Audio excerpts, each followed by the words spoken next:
지구 반바퀴를 돌아 한국까지 날아가 6개월 동안 무보수로 외손자를 돌보며 식모 노릇을 했습니다. 4살 빼기 아이를 목욕시키던 중 아이가 제 얼굴에 더러운 물을 끼얹으며 손가락질을 하고는 이렇게 소리쳤습니다. 엄마가 그러는데 할머니는 식충이일 뿐이래. 우리 집이 보험금을 타게 할머니 빨리 죽어버리래. 순간 제 귀가 먹먹해졌습니다. 바로 그날 밤 저는 조용히 짐을 챙겨 변호사에게 전화를 걸어 베트남에 있는 8억 원의 재산에 대한 모든 상속권을 끊어버렸습니다. 그리고 한국은행의 압류 위기에 직면한 딸 부부를 내버려 둔 채 고국으로 돌아가는 직항 비행기표를 예매했습니다. 자식을 유학 보내기 위해 피를 팔고 조상 대대로 내려온 땅까지 팔았던 한 어머니가 어쩌다 이토록 매정해진 걸까요? 코리안 드림의 대가와 제가 직접 낳은 핏줄의 탐욕이 얼마나 잔혹한지 지금부터 여러분께 들려드리겠습니다. 제 이름은 응옥, 올해 63세입니다. 제 딸 비가 8살 되던 해 남편은 산업재해로 세상을 떠났습니다. 이 하노이 땅에서 홀로 남은 과부로서 저는 온갖 굳은 일을 다 해야 했습니다. 동수원 시장에서 노점상을 하는 것부터 시작해 이악 물고 일수까지 써가며 옷감 가게를 열었습니다. 땀 흘려 그리고 뜬 눈으로 밤을 새우며 장부를 정리해 번 돈을 저는 모두 비에게 쏟아부었습니다. 아이는 저의 삶의 원동력이자 유일한 자랑거리였습니다. 22살이 되던 해 딸은 한국으로 유학을 가고 싶다며 울며 떼를 썼습니다. 고국에서는 미래가 없다는 것이었습니다. 저는 이를 악물고 동다구역에 있던 단독주택을 팔아 허름하고 오래된 아파트로 이사했고 딸이 한국이라는 나라에 레드카펫을 밟고 갈 수 있도록 2억 7천만 원을 모았습니다. 딸은 그곳에서 공부를 마친 뒤 결혼을 했습니다. 사위의 이름은 강. 어릴 때부터 한국에 정착해 살아온 한국계였습니다. 딸의 결혼식 날 저는 비자 문제 때문에 한국으로 날아가지 못했습니다. 딸은 영상 통화를 걸어와 경기도에 있는 커다란 단독주택과 비싼 자동차를 자랑했습니다. 화면 속 환하게 웃는 딸의 모습을 보며 저는 눈물을 흘렸습니다. 제 삶의 희생이 헛되지 않았다고 스스로를 위로했습니다. 4년이 흐르고 비는 아들을 낳았습니다. 작년 초 딸이 펑펑 울며 전화를 걸어왔습니다. 한국의 베이비시터 비용이 너무 비싸다는 것이었습니다. 게다가 강은 최근 월급이 깎였다고 했습니다. 부부가 뼈 빠지게 일하느라 아이를 돌볼 사람이 없다며 딸은 저에게 잠시 한국에 와서 도와달라고 애원했습니다. 자식의 울음소리를 외면할 수 있는 부모가 어디 있겠습니까? 저는 또다시 서둘러 서류를 준비하고 모아둔 1,600만 원의 적금을 깨어 한국 돈으로 환전했습니다. 지구 반바퀴를 날아가기 위해 마른 새우와 고향의 음식들을 바리바리 싸들고 비행기에 올랐습니다. 20시간이 넘는 긴 이동 시간은 척추협착증을 앓고 있는 제 늙은 허리를 뼛속까지 쑤시게 만들었습니다. 인천국제공항 게이트를 나서자마자 차가운 바람이 얼굴을 때렸습니다. 비는 로비에서 저를 기다리고 있었습니다. 명품 코트를 입고 한 손에는 스타벅스 커피를 든 채였습니다. 오랫동안 떨어져 있던 딸이건만 달려와 저를 안아주지 않았습니다. 그저 테이프가 덕지덕지 붙은 제 스티로폼 상자 2개를 훑어볼 뿐이었습니다. 엄마가 너희 부부 주려고 고향 음식 챙겨왔어. 강서방 몸보신할 한약도 가져왔. 비행기 탈 때 검사가 어찌나 깐깐하던지 다 버리라고 할까봐 가슴 졸였단다. 엄마, 냄새 나는 걸 뭐하러 여기까지 싸들고 와? 우리 집에 부족한 게 없는데 뭐하러 궁상맞게 이런 걸 챙겨. 차에 탈 때 냄새 배지 않게 강서방이 새로 세차한 차 트렁크 구석에 잘 넣어둬. 냄새 나면 그 사람 또 인상 쓸 텐데. 타국 땅에서 저를 맞이한 첫 인사는 안부 묻는 말이 아닌 핀잔과 멸시였습니다. 저는 굳은 살 박인 2손으로 헝겊 가방끈을 꽉 쥔 채 멍하니 서 있었습니다. 가슴이 먹먹해졌지만 서둘러 털어냈습니다. 외국에서 오래 살아 실용주의적인 서양식 사고방식에 물들어서 그럴 거라 애써 넘겼습니다. 차는 널찍한 고속도로를 시원하게 달렸습니다.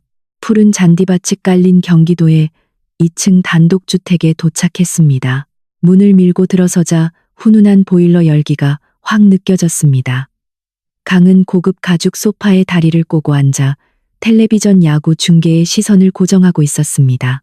제가 들어섰는데도 그는 일어나지 않고 고개만 돌렸습니다. 여보, 장모님 오셨어. 안녕하세요. 먼 길 오시느라 피곤하셨겠네요. 아주머니 짐 풀방 안내해드리고 저녁이나 준비해. 나 배고파. 그는 저를 장모가 아닌 아주머니라 불렀습니다. 아내를 낳아준 어머니를 향한 차갑고 매정한 외국인 사위의 태도였습니다. 아내가 자신과 동등한 학위를 가질 수 있도록 전 재산을 쏟아부은 사람인데 말입니다. 저는 강을 바라보며 아무 대답도 하지 않았습니다. 내 방은 어디니? 짐부터 풀고 세수라도 해서 정신 좀 차려야겠. 위층 방들은 우리 부부 서재랑 제 옷방으로 쓰고 있어서요. 지하에 강서방이 고쳐놓은 넓은 방이 있는데 보일러도 잘 들어와요. 조용하니까 엄마가 쓰기 좋을 거야. 우리 아이가 밤에 자주 우는데 밑에 있으면 엄마도 덜 깨고 좋잖아. 지하실이라니. 내가 배 아파 낳은 딸이 손자를 돌봐달라며 베트남에서 불러놓고는 저를 지하실에 재우겠다는 것이었습니다.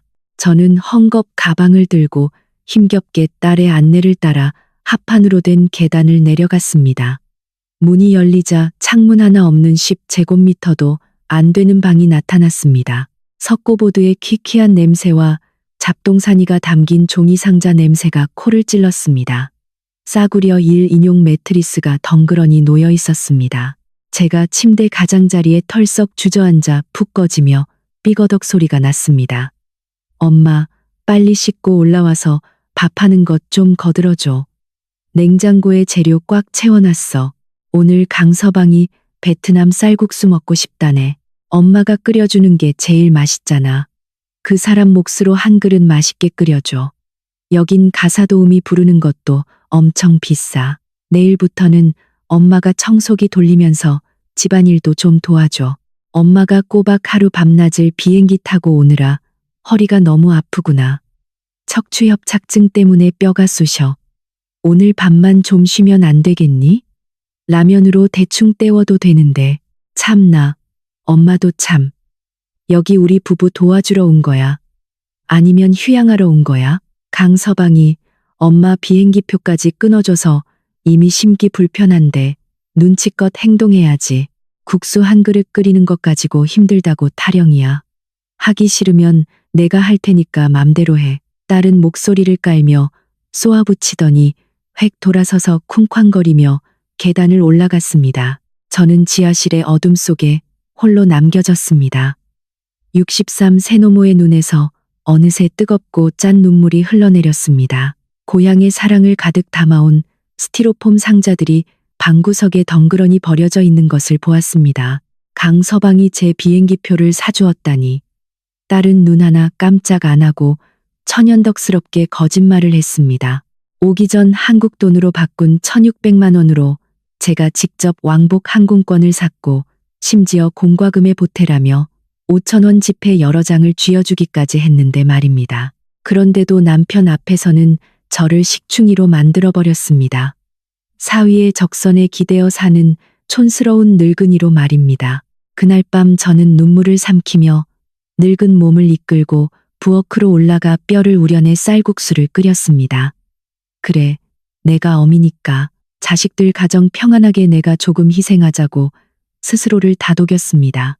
하지만 그날 저의 그 어리석은 인내가 훗날 그들이 저를 비정한 눈밭으로 내쫓기 전 저의 마지막 피 한 방울까지 짜내기 위해 치밀하게 설계한 지옥의 첫 벽돌이 될 줄은 꿈에도 몰랐습니다. 강과 비부부의 집 지하실에는 햇빛을 맞이할 창문이 없었습니다. 오직 두 손바닥만 한 환기구 하나가 천장 가까이 붙어 있을 뿐이었는데 그마저도 바람이 불 때마다 마른 낙엽과 먼지로 막혀 있었습니다.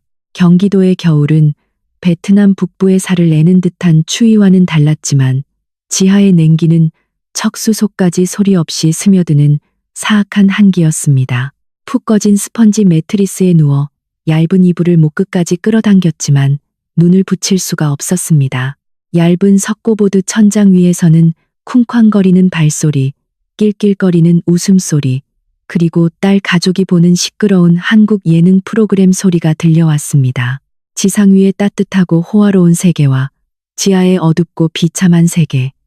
이 두 세계의 대비는 제가 그토록 숭배했던 신성한 모성애에 대한 환상을 무참히 찢어놓았습니다. 처음 몇 주 동안 저는 가장 어리석은 이유들을 대며 스스로를 속였습니다. 한국의 건축 양식은 원래 이렇다느니, 젊은 부부에겐 사생활이 필요하다느니, 강서방은 한국에서 자라서 베트남 사람들처럼 예의를 중시하지 않고 차가운 구석이 있다는 이하면서 말입니다. 매일 밤 저를 괴롭히는 척추 협착증의 극심한 통증을 이악 물고 참아내며 반마디 불평조차 입 밖으로 내지 않았습니다. 매일 아침 5시 넓은 목조 주택이 아직 깊은 잠에 빠져 있을 때 저는 기어코 몸을 일으켰습니다. 쭈글쭈글한 제 손은 차갑고 완전히 낯선 최신식 주방기기들을 더듬거리며 익숙해져야만 했습니다. 이 집에서 제 존재는 한국계라는 꼬리표를 단 사위강에게 그저 공짜로 굴리는 진공청소기나 식기세척기, 그 이상도 이하도 아닌 숨쉬는 도구에 불과했습니다. 강은 단 한 번도 저와 눈을 마주치지 않았습니다. 퇴근하고 돌아올 때면 명품 가죽 가방을 소파에 던지고 코트를 벗어 카펫 위에 아무렇게나 툭 던져 놓았습니다. 투명 인간을 스쳐 지나가듯 차갑고 무심한 눈빛으로 제 곁을 지나쳤고 인사 한마디, 눈인사 한 번 없었습니다. 그가 저와 소통하는 유일한 방식은 비의 통역을 거쳐 명령을 내릴 때 까딱이는 턱짓과 손가락질 뿐이었습니다. 그는 제가 만든 베트남 음식 냄새를 질색했습니다. 제가 옛날 비가 울며 조르던 고향 음식에 액젓을 넣거나 볶음 요리라도 할 때면 그는 인상을 찌푸리며 코앞에서 손을 휘 저었습니다. 그의 경멸은 굳이 말로 하지 않아도 알 수 있었습니다. 제가 곁을 지나갈 때마다 황급히 몸을 피하는 발걸음과 찌푸린 미간에서 고스란히 묻어났으니까요. 그리고 제가 피와 땀을 쥐어짜고 전 재산을 팔아 키워낸 딸 비는 남편의 그 파렴치함에 동조하는 쪽을 택했습니다. 친정엄마를 보호하고 나서는 대신 강과 합세하여 저를 그들만의 비열한 틀에 맞추려 들었습니다. 딸은 자신의 가난했던 뿌리를 철저히 감추고 얄팍한 상류층 행세를 하며 정작 자신을 그 자리까지 올려준 발판이었던 저를 짓밟았습니다. 어두컴컴한 지하실에 웅크리고 누워 짙은 퀴퀴한 냄새를 맡을 때마다 저는 뼛속 깊이 잔인한 진실을 깨달았습니다. 저는 가족 상봉을 위해 초대받은 어머니가 아니었습니다. 그들의 화려한 껍데기를 유지하기 위해 국경을 넘어 수입된 무급 노동력이자 쓰고 버릴 장기말에 불과했습니다. 노인의 눈물은 이미 말라버렸고 가슴 속의 비에는 점차 날카로운 얼음덩어리로 굳어갔습니다. 시장의 치열함 속에서 뒹굴어온 장사꾼으로서의 직감은 이 모욕이 단지 서막에 불과하다고 말해주고 있었습니다. 이 어두운 지하실 뒤에, 사위의 오만한 태도 뒤에 훨씬 더 역겨운 음모가 저를 기다리고 있음을 느꼈습니다. 미국을 동경하며 만들어낸 코리안 드림이라는 환상 속 무급식모에 쳇바퀴는 63 세노파의 마지막 생명력마저 쥐어짜내기 시작했습니다. 사위와 딸이 짜놓은 매일의 일정은 제가 다닐 초도 숨 쉴 틈을 주지 않을 만큼 교묘했습니다. 오전 5시면 일어나 지난밤 그들이 벌인 와인 파티의 난장판을 치워야 했습니다. 200제곱미터가 넘는 넓은 집에는 두꺼운 털 카펫이 깔려 있었습니다. 크고 무거운 진공 청소기를 이끌고 층마다 오르내리는 일은 심하게 퇴행된 제 척추엔 끔찍한 고문이었습니다. 척추를 타고 허벅지까지 찌릿한 통증이 뻗쳐 내려왔지만 저는 이를 꽉 물고 신음소리를 삼켰습니다. 오전 7시. 저는 서로 다른 두 가지 아침 식사를 준비해야 했습니다. 강을 위해서는 계란 프라이, 베이컨, 버터를 바른 토스트 등 서양식을, 비를 위해서는 베트남식을 차려야 했습니다. 내 살배기 아이 태호가 깨어나면 본격적인 난장판이 시작되었습니다. 아이는 응석바디로 버릇없이 자라 서구식과 거칠에만 뒤섞인 교육을 받아 어른을 공경할 줄 몰랐습니다. 장난감을 사방으로 던지고 제가 정성껏 끓인 죽 그릇을 마루 위로 엎어버렸습니다. 그럴 때마다 비와 강은 식탁에 앉아 커피를 홀짝이며 제가 허리를 굽히고 무릎을 꿇은 채 발밑에 끈적이는 죽을 걸레로 닦아내는 모습을 무심하게 지켜볼 뿐이었습니다. 아이를 훈육하는 말 한마디 없었고 늙은 어미를 거들어주려 손을 내밀지도 않았습니다.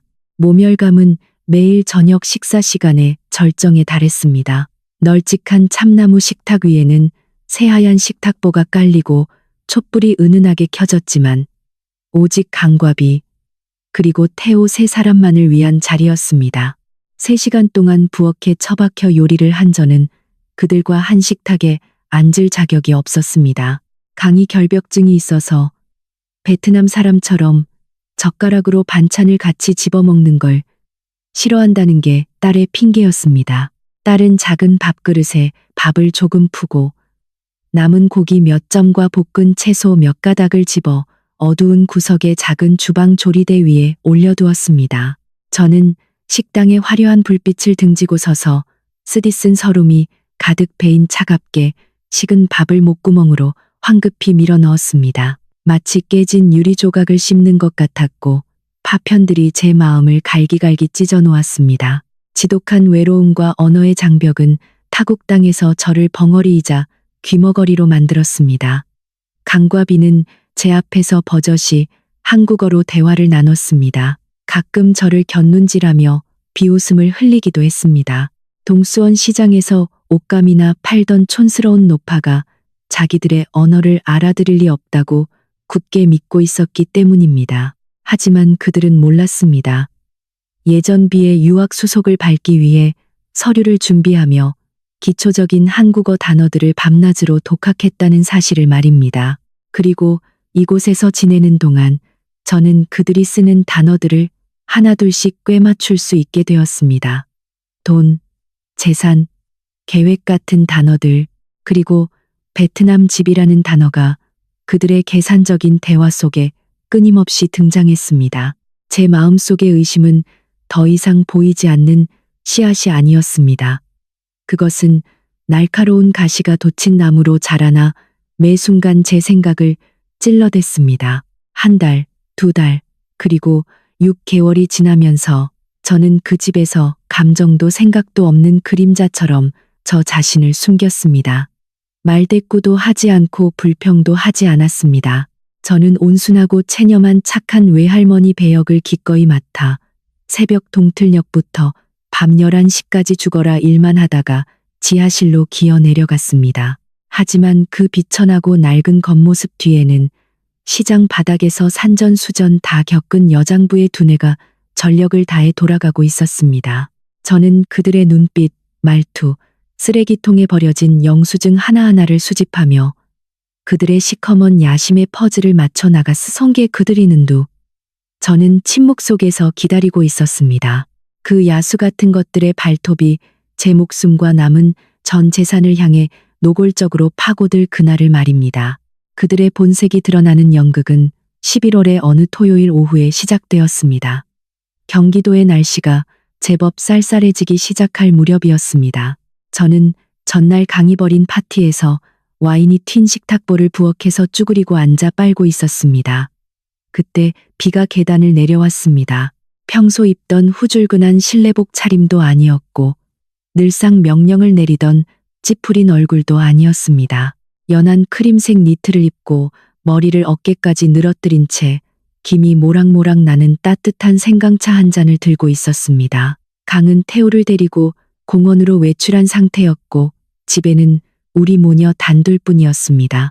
비는 다가와 아일랜드 식탁 위에 찻잔을 내려놓더니 비눗물에 담긴 제 팔을 부드럽게 당겼습니다. 입가에 머금은 미소는 달콤했지만 꽁꽁 얼어붙은 기름 덩어리처럼 가식적이고 미끄러웠습니다. 엄마, 잠깐 쉬어. 몸 좀 녹이게 생강차 한 모금 마셔요. 요즘 엄마 살이 너무 많이 빠져서 내 마음이 다 아프네. 요새 며칠 내내 강서방도 퇴근하고 오면 장모님 음식 솜씨 좋다고 칭찬하면서 이 집에서 엄마가 제일 고생한다고 하더라고. 저는 물에 너무 오래 담가 주름지고 창백해진 손가락들을 수건으로 물기를 닦으며 서서히 대야에서 손을 뺐습니다. 그리고 완벽하게 화장한 딸의 두 눈을 똑바로 쳐다보았습니다. 독사가 갑자기 부드럽게 군다는 건 독을 뿜을 때가 다가왔다는 신호일 뿐입니다. 저는 태연하게 찻잔을 들어 올렸습니다. 뜨거운 김이 얼굴로 피어올랐지만 가슴속의 냉기를 녹일 수는 없었습니다. 오늘 해가 서쪽에서 떴니? 평소엔 바빠서 정신도 없으면서 웬일로 늙은 애미한테 차를 다 타주고 한가하게 굴어? 무슨 일인지 빙빙 돌리지 말고 똑바로 말해라. 내가 널 낳았는데 네가 꼬리만 쳐도 무슨 꿍꿍이인지 내가 모를 줄 아니? 비는 흠칫 놀라며 입가의 미소가 살짝 굳어졌습니다. 하지만 한국 땅에서 수년간 단련된 그 교활함으로 재빨리 태세를 전환했습니다. 둥근 의자를 끌어당겨 제 곁에 바짝 붙어 앉더니 제 팔을 껴안고는 애처롭게 흐느끼는 목소리를 냈습니다. 엄마가 그렇게 말하니까 섭섭하잖아. 난 엄마 딸인데 엄마 걱정하는 건 당연하지. 엄마, 사실 요즘 우리 부부 형편이 너무 힘들어. 강서방 회사에서 인원 감축을 해서 수입은 불안정한데 이 집 은행 대출금 갚는 게 매달 숨이 막혀. 그 사람은 이 집 팔고 변두리 싼 동네로 이사 가자고 하더라고. 딸은 한 박자 쉬며 제 눈치를 살폈습니다. 저는 표정 하나 변하지 않고 미동도 없이 앉아 혀끝이 얼얼할 정도로 매운 생강차를 한 모금 마셨습니다.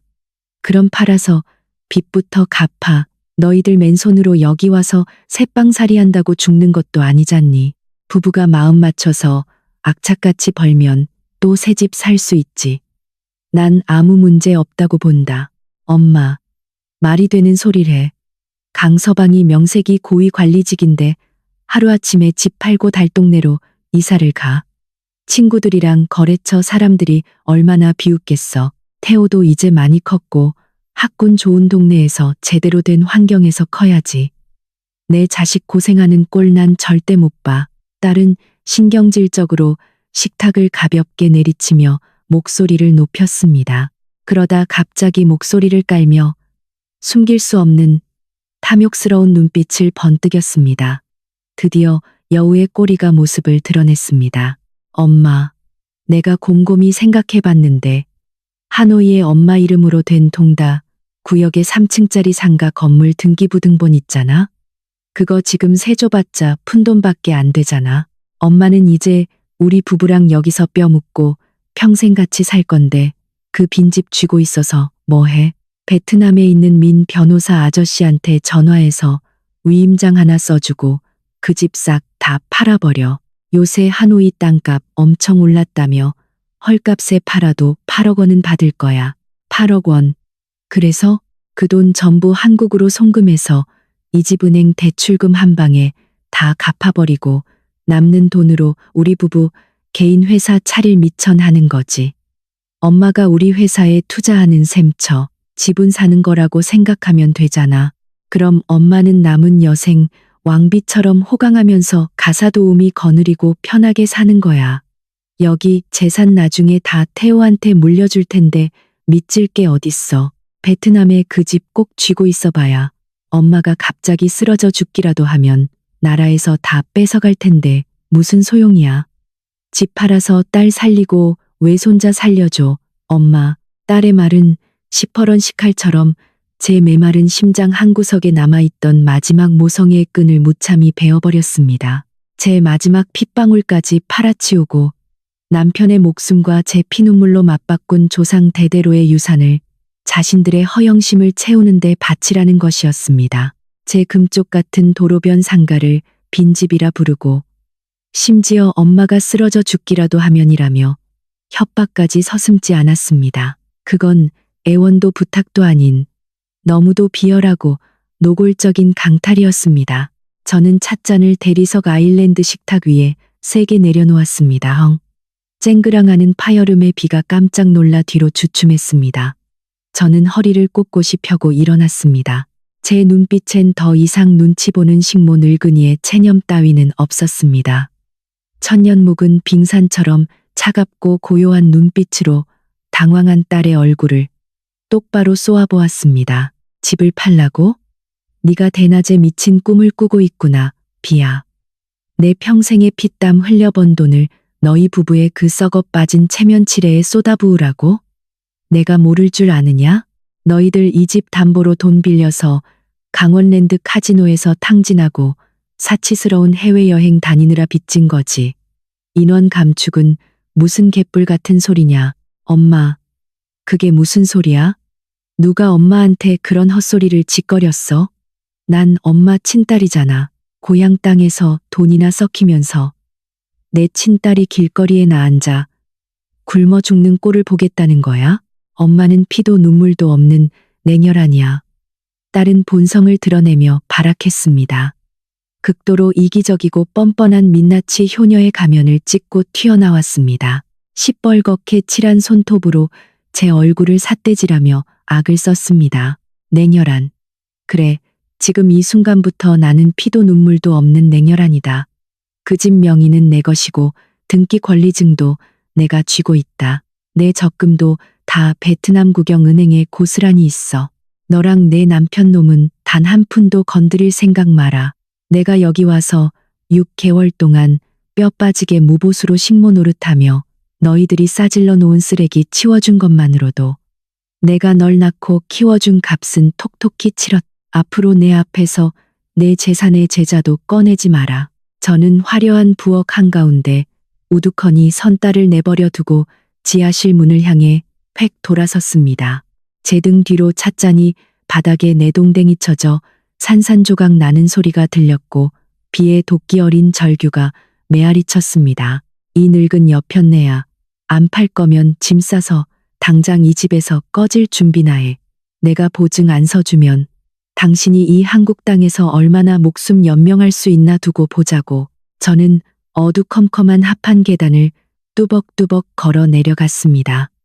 심장은 굳세게 뛰고 있었습니다. 저는 두렵지 않았습니다. 이 정면 대결이야말로 제가 기다려왔던 것이기 때문입니다. 딸이 먼저 카드를 뒤집고 재산을 강탈하겠다고 협박했으니 저 역시 더 이상 불쌍한 어미 노릇을 연기할 필요가 없었습니다. 연극은 이제 가장 긴장감 넘치는 클라이맥스로 접어들었고 그들은 제가 이 차가운 지하실에서 그들이 빠져나갈 구멍 하나 없는 잔혹한 반격을 치밀하게 계획하고 있다는 사실을 꿈에도 모르고 있었습니다. 시한폭탄의 스위치가 마침내 눌러진 것입니다. 부엌에서의 불꽃 튀는 말다툼 이후 경기도의 2층 단독주택에 흐르는 공기는 숨이 막힐 듯 무겁고 서늘했으며 살기가 감돌았습니다. 가시게 가면은 완전히 찢어졌습니다. 비와 강은 더 이상 저를 향한 경멸과 적대감을 숨기려 들지 않았습니다. 그들은 모든 대화를 철저히 끊어버렸습니다. 식탁에 남은 음식, 찌꺼기마저 제게 주지 않고 모두 쓰레기통에 쏟아버렸습니다. 와이파이 비밀번호를 바꾸고 집 전화선도 뽑아버렸으며 전기요금을 아낀다며 지하실 보일러까지 꺼버렸습니다. 타국 땅에서 63세 노파를 물질적으로나 정신적으로 철저히 고립시키면 숨통이 막혀 결국 제 발로 기어와 무릎을 꿇고 8억 원짜리 집문서를 갖다 바칠 것이라 굳게 믿었던 것입니다. 하지만 그들은 사회 밑바닥 진흙탕 속에서 기어 올라온 늙은 어미의 끈질긴 인내력과 생명력을 너무 과소평가했습니다. 저는 애원하지도 눈물 흘리지도 않았습니다. 묵묵히 베트남에서 가져온 비상금을 들고 3km를 걸어 동네 전통시장까지 가서 쌀과 채소를 사오며 하루하루를 버텼습니다. 선불 유심을 끼워 산 구형 휴대폰으로 베트남에 있는 변호사와 연락을 주고받았습니다. 저는 그들이 제 재산을 빼앗기 위해 또 다른 음모를 꾸미고 있다는 것을 직감했습니다. 이미 입을 벌려 8억 원을 삼키려 했던 탐욕스러운 자들이 먹잇감을 그렇게 쉽게 포기할 리 없었습니다. 장사꾼의 노련함과 어머니의 직감은 매일 밤 그들의 안방에서 들려오는 속닥거리는 소리가 단순한 분노의 표출이 아님을 말해주고 있었습니다. 훨씬 더 더럽고 어두운 흉계가 잉태되고 있었습니다. 그리고 그 음모의 실체를 밝히기 위해 제게는 증거가 필요했습니다. 법 앞에서 절대 빠져나갈 수 없는 날카로운 증거 말입니다. 어느 수요일 아침, 강과 비가 태호의 정기 치과 검진을 위해 외출하고 집이 쥐죽은 듯 고요해진 틈을 탔습니다. 저는 낡은 패딩을 걸치고 버스 정류장까지 걸어가 버스를 타고 시끌벅적한 용산 전자상가로 향했습니다. 어눌한 한국어 단어 몇 개와 손짓 발짓을 섞어가며 초소형 무선 카메라를 하나 구입했습니다. 옷단추 모양으로 완벽하게 위장되어 있으면서도 고화질 녹화와 선명한 녹음이 가능하고 독립된 메모리 카드로 직접 데이터를 저장할 수 있는 최신형이었습니다. 집으로 돌아온 저는 지하실 문을 안으로 굳게 잠그고 설치 작업에 돌입했습니다.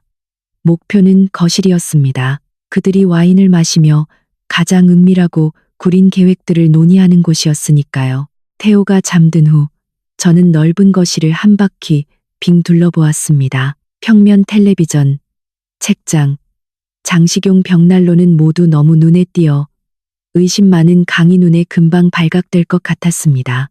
마침내 제 시선은 커다란 고민형에 멈췄습니다.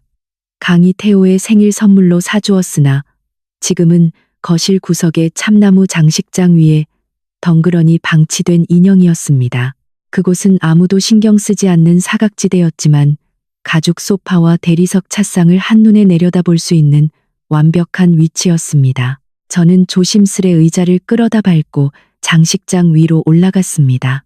굳은 살 박인 손으로 면도칼을 쥐고 고민형의 눈알 바로 옆을 아주 미세하게 찢어 솜을 약간 빼냈습니다. 그 안에 초소형 카메라 렌즈를 밀어넣고 바늘과 실을 이용해 티 나지 않게 감쪽같이 꿰맸습니다. 새까만 고민형의 눈은 이제 저의 세 번째 눈이 되어 이 집 안에서 독버섯처럼 피어오르는 모든 범죄를 차갑게 기록할 것입니다. 작업을 마친 뒤 주변 먼지를 꼼꼼히 닦아내고 인형을 원래 자리에 똑같이 놓았습니다. 어떤 조작의 흔적도 남기지 않았습니다. 바로 그 순간부터 딸 부부의 모든 행동, 모든 말, 모든 비열한 흉계는 촌스럽고 노망난 노파로 취급받던 저의 손바닥 안에 고스란히 들어오게 되었습니다. 그물을 치고 미끼도 던져두었습니다.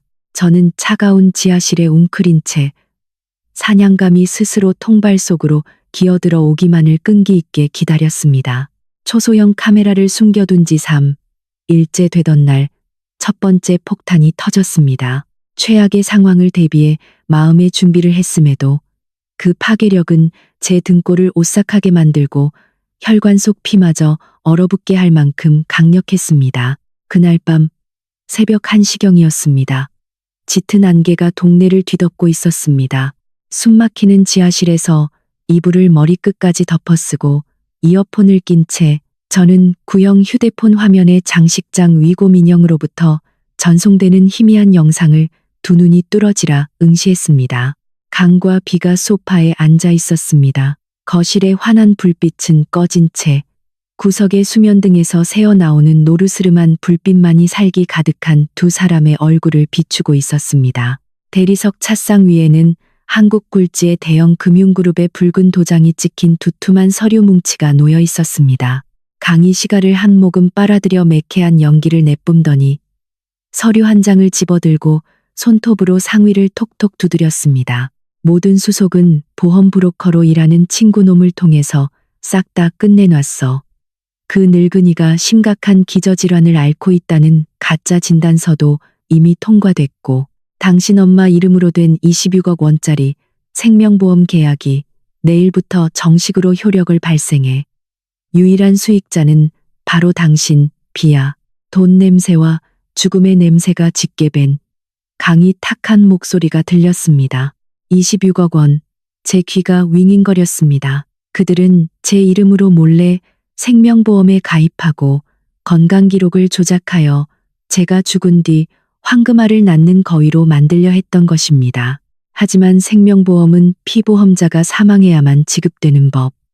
발뒤꿈치부터 정수리까지 끔찍한 소름이 쫙 돋았습니다. 피비린내 나는 이 계약서 이면에 숨겨진 진짜 동기를 깨달은 것입니다.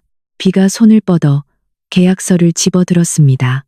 짙게 아이라인을 그린 딸의 눈이 엄청난 숫자를 훑어내렸고 입가엔 탐욕스럽고도 만족스러운 미소가 번졌습니다. 26억 원이면 한남동 고급 빌라를 사고도 남아 평생 떵떵거리며 살 수 있겠네. 근데 당신 생각해봐. 저 노인네 즐기기가 거머리 같아서 저렇게 시퍼렇게 살아있잖아. 베트남 지파는 위임장에 도장 찍게 하는 것도 저렇게 버티는데 언제 자연사 할 때까지 기다려? 사채업자들이 당신 회사 찾아와서 빚 갚으라고 난리도 아니잖아. 걱정할 거 없어. 강의 시가를 비벼끄며 지하실로 통하는 계단 쪽으로 턱짓을 했습니다. 올해 63이야. 퀴퀴하고 난방도 안 되는 지하실에서 형편없이 먹고 자고 있잖아. 올겨울에 맹추위 한 번 오면 급성 폐렴이 오거나 아니면 계단에서 미끄러져 두개골이 깨지면 그걸로 끝이야. 여기 법의학자들도 아시아계 노인네들이 흔한 생활 안전사고로 죽는 케이스는 널려 있어서 깊게 파고들지도 않아. 이 보험, 상해 사망까지 전부 커버되는 상품으로 들었어. 저 여자가 빨리 죽어줄수록 우리는 돈을 더 빨리 뺐을 수 있는 거지.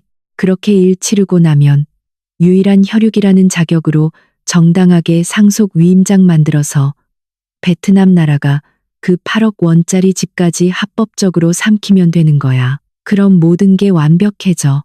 저는 옷자락을 물어뜯으며 소리 없이 오열했습니다. 고통, 분노, 그리고 극도의 혐오감이 가슴속에서 소용돌이쳤습니다. 저것은 더 이상 내 딸이 아니었습니다. 사람의 탈을 쓴 짐승이었습니다. 조직폭력배 같은 남편과 짜고 친어미를 살해할 계획을 세우며 거액의 재산을 차지하기 위해 합법을 가장한 죽음을 치밀하게 설계하고 있었습니다. 그들은 단순히 집만 뺏으려는 게 아니었습니다.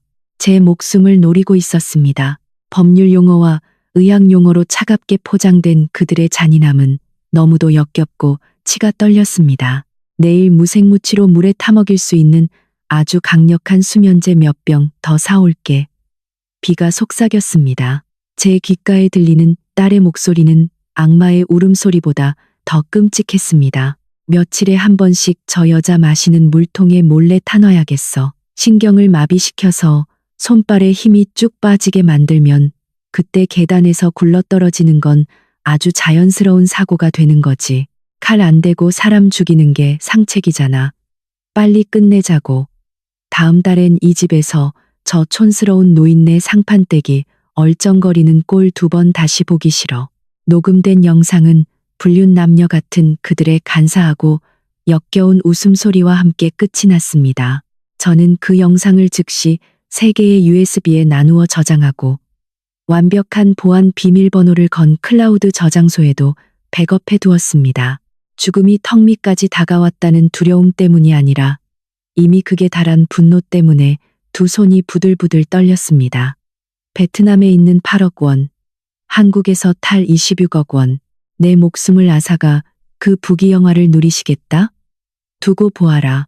내가 설치한 이 폭탄은 너희들의 그 피 묻은 보험 계약서뿐만 아니라 너희들이 그렇게 공들여 쌓아 올린 상류층의 껍데기와 경력, 미래까지 모조리 날려버릴 것이다.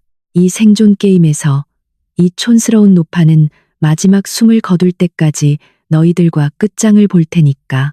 피 묻은 보험 계약과 치밀한 살인 계획의 전말을 알고 난 후 저는 체념한 어미에서 그들 집안에 보이지 않는 암살자로 변모했습니다. 저는 모든 음식과 마실 것을 철저히 확인했고 비나 강이 가져다 주는 것에는 절대 입을 대지 않았습니다. 수면제가 타 있다고 의심되는 생수통에 물은 몰래 버리고 지하실에서 제가 직접 끓인 수돗물로 채워 넣었습니다. 낮에는 피곤에 찌든 척 비틀거리며 걷고 손발을 덜덜 떨며 타국의 기후와 병마에 시달려 쇠약해져가는 노파 연기를 완벽하게 해냈습니다. 그들의 눈을 가리기 위해서였습니다. 그러는 동안 저의 차가운 이성은 최후의 반격을 위한 날카로운 수를 치밀하게 계산하고 있었습니다. 그리고 천하 만민 앞에서 그들의 썩어 문드러진 본색을 발가벗길 완벽한 기회가 찾아왔습니다. 어느 주말 저녁, 강희 집으로 중요한 사업 파트너 3명을 초대해 호화로운 연회를 연 날이었습니다. 파티 준비는 극도로 사치스러웠습니다.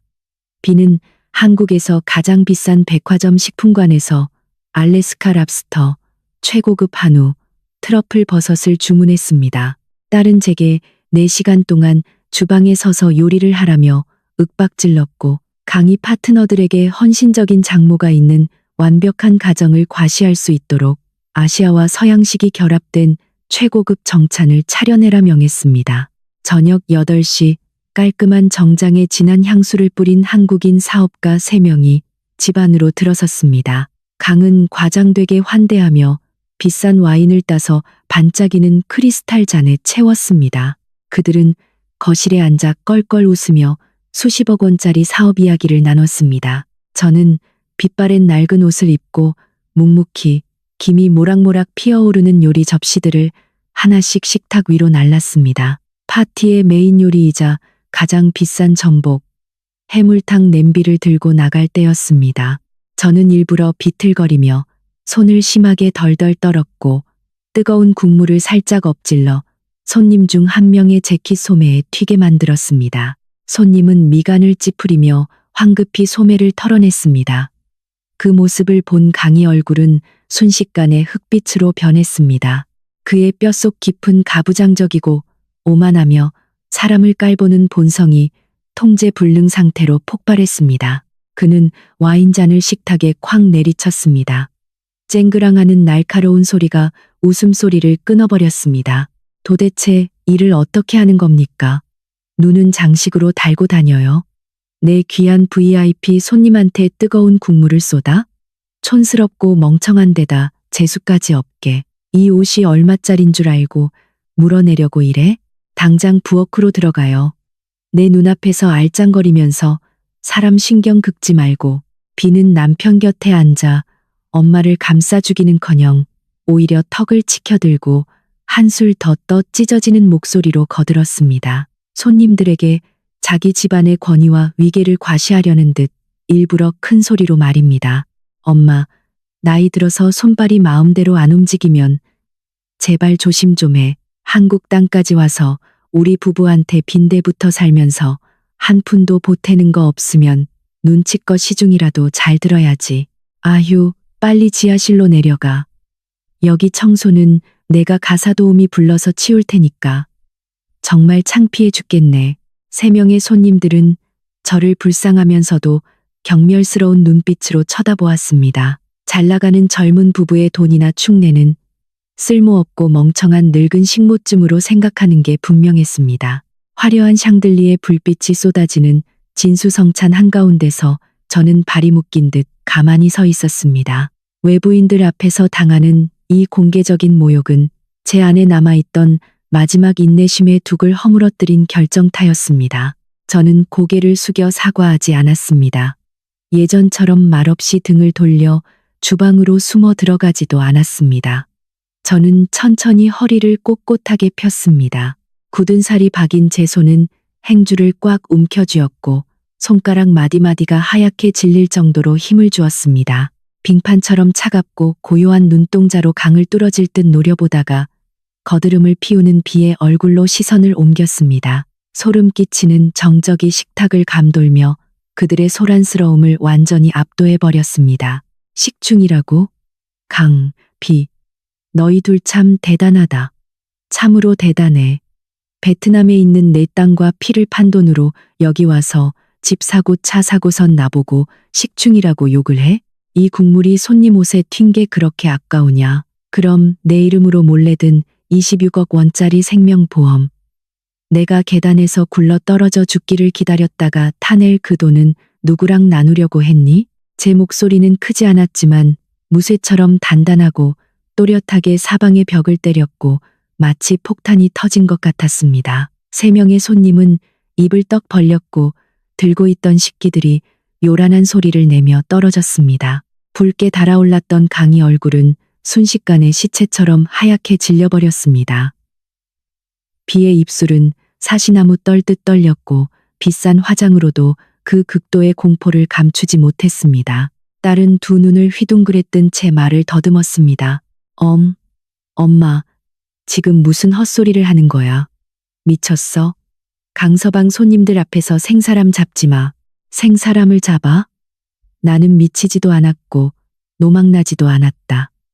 3일 전 새벽 1시에 너희들이 작당 모의하던 그 더러운 계획들 내 귀로 똑똑히 들었다. 아주 독한 수면제를 내 물에 타서 정신을 흐리게 한 다음 계단에서 밀어버리겠다고 했지. 내가 죽으면 26억 원 타서 한남동에 고급 빌라 사고 다시 베트남으로 날아가 내 명의로 된 8억 원짜리 건물까지 마저 꿀꺽 삼키려고 했잖아. 안 그러냐? 저기 장식장 위고 민영에 숨겨둔 카메라 보이지? 너희들이 짓거린 그 개만도 못한 말들 토씨 하나 안 빠지고 다 녹화됐다. 저는 거실 구석의 고민영을 향해 곧장 손가락을 가리켰습니다. 강은 사색이 되어 달려가 고민영을 낚아채더니 거칠게 찢어발겼습니다. 그 안에서 콩알만 한 카메라 렌즈가 카펫 위로 툭 떨어지는 것을 본 순간 그의 두 다리가 푹 꺾이며 바닥에 주저앉고 말았습니다. 그는 자신이 완벽하게 졌다는 것을 깨달았습니다. 살인모의 증거가 명백하게 드러났기 때문입니다. 이 모든 상황을 목격한 3명의 손님은 핏기가 싹 가신 얼굴로 황급히 겉옷을 챙겨들고 문 밖으로 도망치듯 빠져나갔습니다. 인사조차 남기지 않았습니다. 보험금을 노린 살인모의 사건에 엮이고 싶은 사람은 아무도 없으니까요. 호화로운 파티는 박살이 났고 효녀 효자 연극도 산산조각이 났습니다. 저는 제 발밑에 무릎 꿇고 벌벌 떠는 두 악마를 내려다보았습니다.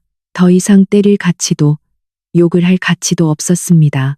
저는 앞치마를 획 풀어 바닥에 팽개치고 등을 돌려 지하실로 곧장 걸어 내려갔습니다. 친어미의 목숨을 돈으로 환산하려 했던 자들이 맞이한 끔찍한 붕괴를 뒤로한 채 말입니다. 본색을 드러내는 연극은 끝이 났습니다. 이제 가장 잔혹한 법적 징벌을 가해 그들이 빠져나갈 모든 퇴로를 끊어버리고 그들의 코리안 드림을 영원히 깨어나지 못할 악몽으로 만들어버릴 차례였습니다. 한국 목조 주택 지하실의 어둠은 베트남 고향집의 어둠과는 달랐습니다. 귀뚜라미 우는 소리도 나무잎을 스치는 바람 소리도 없었습니다. 오직 숨이 막힐 듯한 침묵과 퀴퀴한 곰팡이 냄새, 그리고 인간의 잔인함만이 짙게 깔려 있었습니다. 화려한 연회장에서 두 불륜 남녀의 면전에 진실을 내동댕이 친 후 저는 나무 계단을 내려와 녹슨 자물쇠를 안에서 굳게 걸어 잠갔습니다. 불을 켜지 않았습니다. 차가운 얼룩진 카펫 위에 털썩 주저앉았습니다.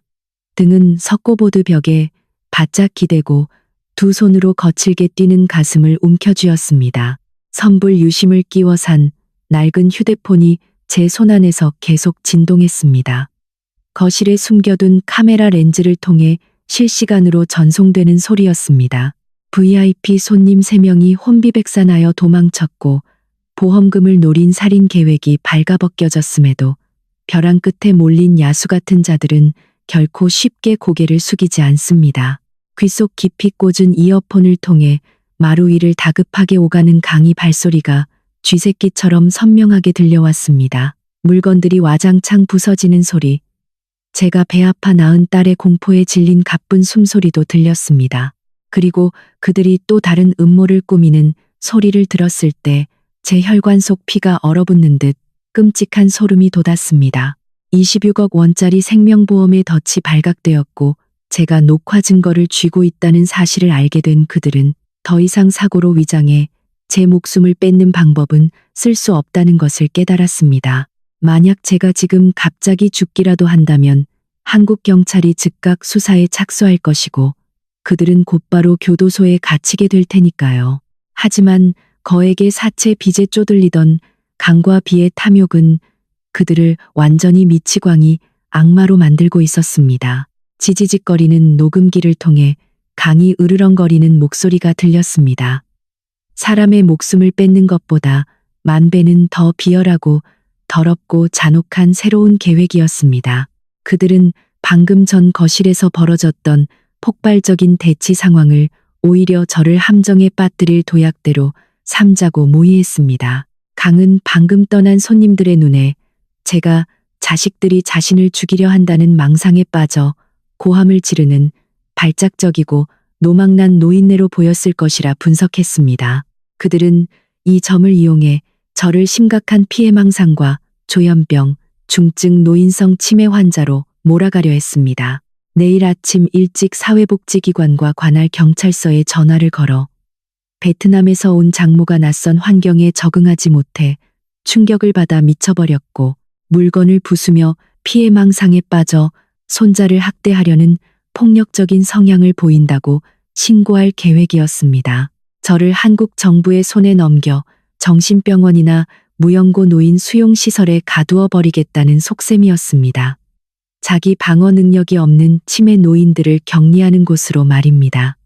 하지만 그것은 범죄의 빙산의 일각에 불과했습니다.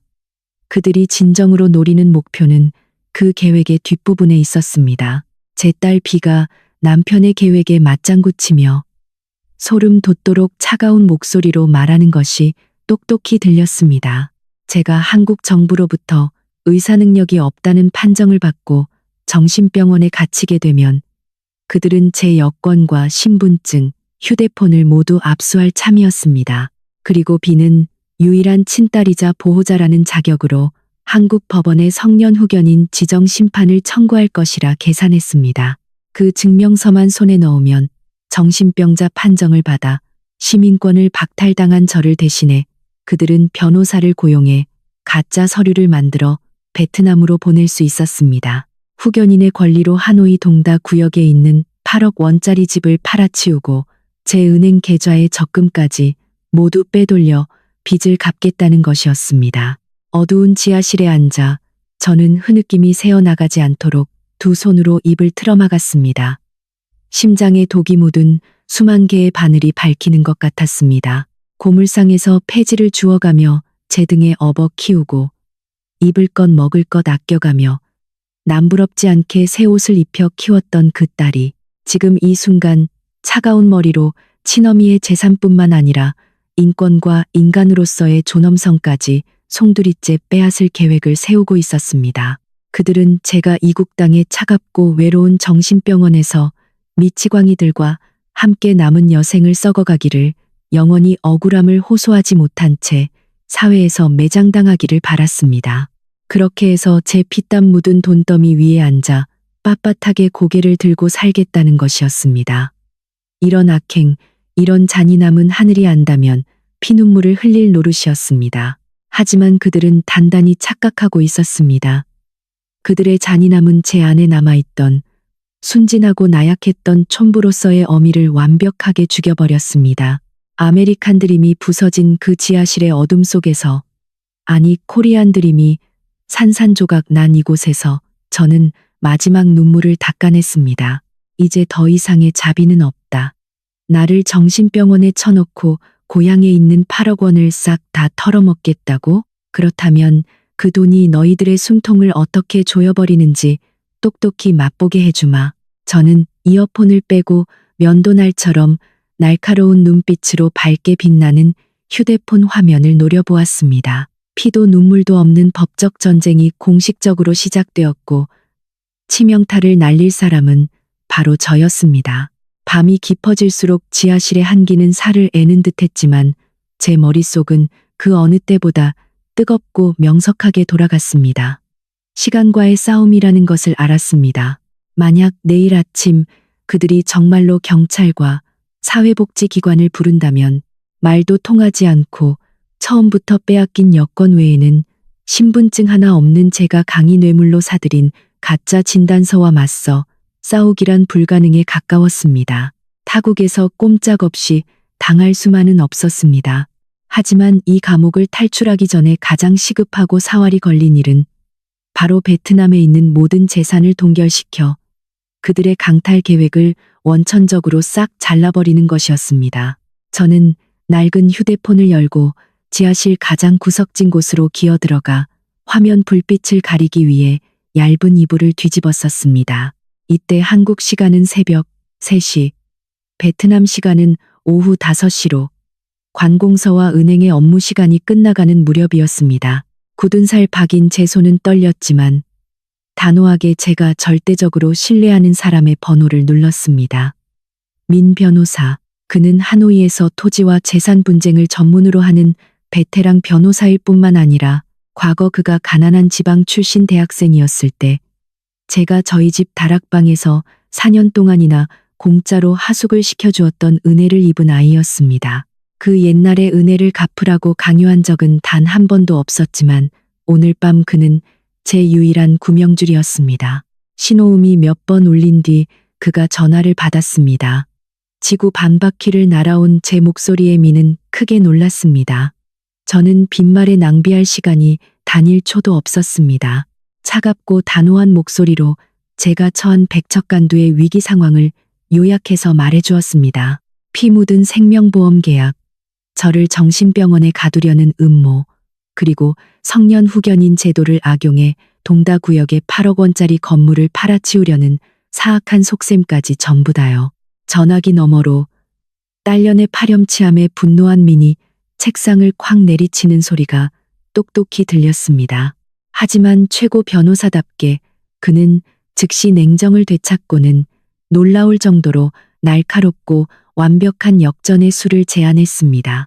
민의 지시에 따라 저는 한국에 오기 전부터 은행과 국가기관에 등록해 두었던 제 공식 이메일 계정으로 즉시 긴급 전자문서를 작성했습니다. 이전에 작성된 모든 위임장과 유언장 만약 있다면에 효력을 전면 취소한다는 내용이었습니다. 이와 동시에 누군가 서류를 위조해 재산을 가로채려 한다는 이유를 들어 제 모든 예금 계좌를 긴급 동결시켜 달라는 요청을 은행에 발송했습니다. 하지만 가장 핵심적인 방어선은 8억 원짜리 건물에 있었습니다. 민의 분석은 정확했습니다. 만약 강과 비가 한국 정부로부터 제 의사 능력이 상실되었다는 증명서를 받아낸다면 대사관을 통해 서류를 합법화하여 베트남으로 보낼 위험이 있었습니다. 이 가능성을 완전히 차단하기 위해 민은 조건부 재산 양도라는 결정적인 수를 꺼내 들었습니다. 바로 그 밤 저는 신발 밑창에 늘 꽁꽁 숨겨두었던 신분증 원본을 사진으로 찍어 증거 대화 내용과 함께 보냈습니다. 그리고 민에게 긴급 위임장을 발송하여 법원과 하노이 등기소에 해당 건물을 분쟁 중인 재산으로 임시 지정해달라고 신청하게 했습니다. 해외에 체류 중인 노인의 합법적인 권리를 보호하기 위한 조치였습니다. 또한 제 모든 현금과 건물을 베트남 고아원에 기부한다는 내용의 증여계약서를 작성했습니다. 단, 이 계약은 제가 사망하거나 타의에 의해 의사능력 상실 판정을 받을 경우에만 효력이 발생한다는 조건을 달았습니다. 이 한 수는 정말로 지독하고도 완벽했습니다. 이로써 8억 원의 재산은 그것에 손을 대려는 자들에게 터지기 직전의 화약고가 되어버렸습니다. 비와 강이 제가 미쳤다는 것을 증명하거나 제가 죽게 되면 그 재산은 법과 여론의 엄격한 감시 아래 곧바로 고아원 재단으로 넘어가게 되니까요. 그들은 먼지 한 톨도 건드리지 못하게 될 것입니다. 이 계약서는 그들의 탐욕에 대한 사형 선고나 다름없었고 제 피땀 어린 재산을 강탈하려던 그들의 모든 계획을 완전히 산산조각 내버렸습니다. 1시간 넘게 전화로 긴급한 조치를 취한 끝에 베트남 현지의 모든 법적 절차는 민을 통해 여러 겹으로 단단히 자물쇠가 채워졌습니다. 하노이의 건물은 이제 난공불락의 요새가 되었습니다. 예금 통장들은 완벽하게 동결되었습니다. 이 순간부터 저는 거액의 재산을 등에 업은 탐스러운 먹잇감이 아니었습니다. 그 부부에게 저는 이제 아무짝에도 쓸모없는 골칫덩어리 짐짝일 뿐이었습니다. 제 가슴을 짓누르던 천근만근 갔던 바위가 마침내 굴러떨어졌습니다. 저는 휴대폰을 집어넣고 푹 꺼진 매트리스의 등을 기댔습니다. 입가에는 서늘한 미소가 번졌습니다. 법적인 역습의 장군 멍구는 다 끝났습니다. 이제 마지막 쇼, 제가 이 어두운 유리 감옥을 빠져나가 그들이 파산과 빚의 수렁 속에서 서로를 물어뜯게 내버려둘 완벽한 탈출구를 만들기 위한 신들린 연기를 준비할 차례였습니다. 오물이 잔뜩 낀 지하실의 작은 환기구 틈새로 옅은 아침 햇살이 스며들며 경기도의 아침이 밝아왔습니다. 하룻밤을 뜬 눈으로 지새우며 고향에 있는 재산을 꽁꽁 묶어둘 법적 그물을 치느라 온몸이 부서질 듯 피곤했고 관절마다 삐거덕거렸지만 제 정신만은 그 어느 때보다 맑고 날카로웠습니다. 이제 공항으로 빠져나갈 방법을 찾을 때까지 완벽하게 배역에 몰입해야만 한다는 걸 알았습니다. 그들이 제게 뒤집어 씌우려던 바로 그 모습. 정신이 오락가락하고 망상에 빠진 채 완전히 무해한 늙은 치매 노인의 모습을 연기해야 했습니다. 그래야만 그들이 경계를 풀고 경찰을 불러 당장 저를 정신병원에 쳐넣으려는 계획을 미룬 채 저의 서명과 더러운 서류들을 합법화할 시간을 끌 테니까요. 오전 7시 정각 합판 계단을 쿵쿵 울리며 내려오는 강이 육중한 발소리가 들렸습니다. 노크도 없이 지하실 문이 거칠게 열렸습니다. 강은 살기를 띤 험악한 얼굴로 서류 뭉치와 펜을 꽉 쥔 채 서 있었습니다. 그 뒤에는 비가 섰습니다. 불면증으로 눈밑은 시커멓게 파였고 숨기지 못한 협박의 눈빛이 번뜩였습니다. 그들은 약한 사냥감을 덮치려는 포식자처럼 제 침대 가까이 다가왔습니다. 하지만 그들이 입을 열어 어젯밤 일로 소리를 지르거나 협박하기도 전에 저는 제 연기를 시작했습니다. 저는 침대 구석에 몸을 웅크리고 두 무릎을 끌어안은 채 멍하고 흐리멍덩한 눈빛으로 방안을 두리번거렸습니다. 마치 여기가 어딘지 전혀 모르는 사람처럼 말입니다. 반백의 머리를 헝클어뜨려 얼굴 절반을 가리고는 의미 없는 말들을 중얼거렸습니다. 강이 한 발 다가서자 저는 펄쩍 뛰듯 놀라며 몸을 잔뜩 움츠리고는 두 손으로 얼굴을 가린 채 새된 목소리로 벌벌 떨며 소리를 질렀습니다. 세상을 떠난 남편의 이름을 애타게 부르며 왜 나를 이런 어둡고 무서운 동굴에 버려뒀냐고 물었습니다. 그러다 다시 베개를 품에 안고 갓난아기 시절의 태호를 아는 것처럼 다정하게 토닥이며 얼렀습니다. 어젯밤 면전에 대고 호통을 치던 꼿꼿한 여장부에서 하루아침에 미치광이로 돌변한 저의 태도 변화에 강과 비는 모두 아연실색했습니다. 그들은 멍하니 저를 쳐다보다가 황당하다는 듯 서로 눈을 맞췄고 곧이어 그들의 교활한 머릿속엔 승리감과 지독한 안도감이 스쳐 지나갔습니다. 어젯밤의 정신적 충격과 그동안 물에 몰래 타먹였던 수면제 약발이 드디어 제대로 먹혔다고 굳게 믿은 것입니다. 제 신경계가 완전히 무너졌다고 확신한 것이죠. 강은 입꼬리를 비틀어 비웃음을 흘리더니 서류 뭉치를 침대 끝에 팽개치고는 비를 향해 한국어로 한껏 깔보는 투로 말했습니다. 진짜 완전히 돌아버렸네. 돈 들여서 정신과 의사 불러다 감정받을 필요도 없겠어.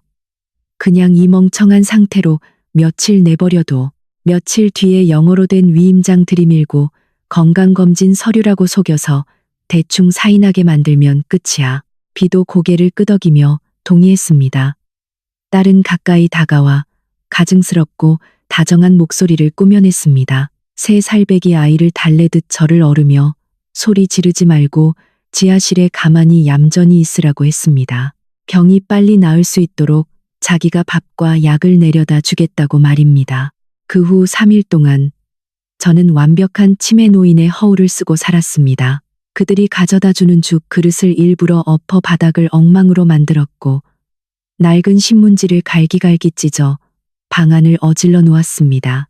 때로는 석고보드 벽을 치며 오래전 돌아가신 고향 친척들의 이름을 부르며 통곡하기도 했습니다. 지하실로 내려와 제 비참하고 더럽고 통제불능인 모습을 확인할 때마다 그들 부부는 짜증을 내기는커녕 오히려 통쾌해하는 기색이 역력했습니다. 그들은 방어벽을 완전히 해제했습니다.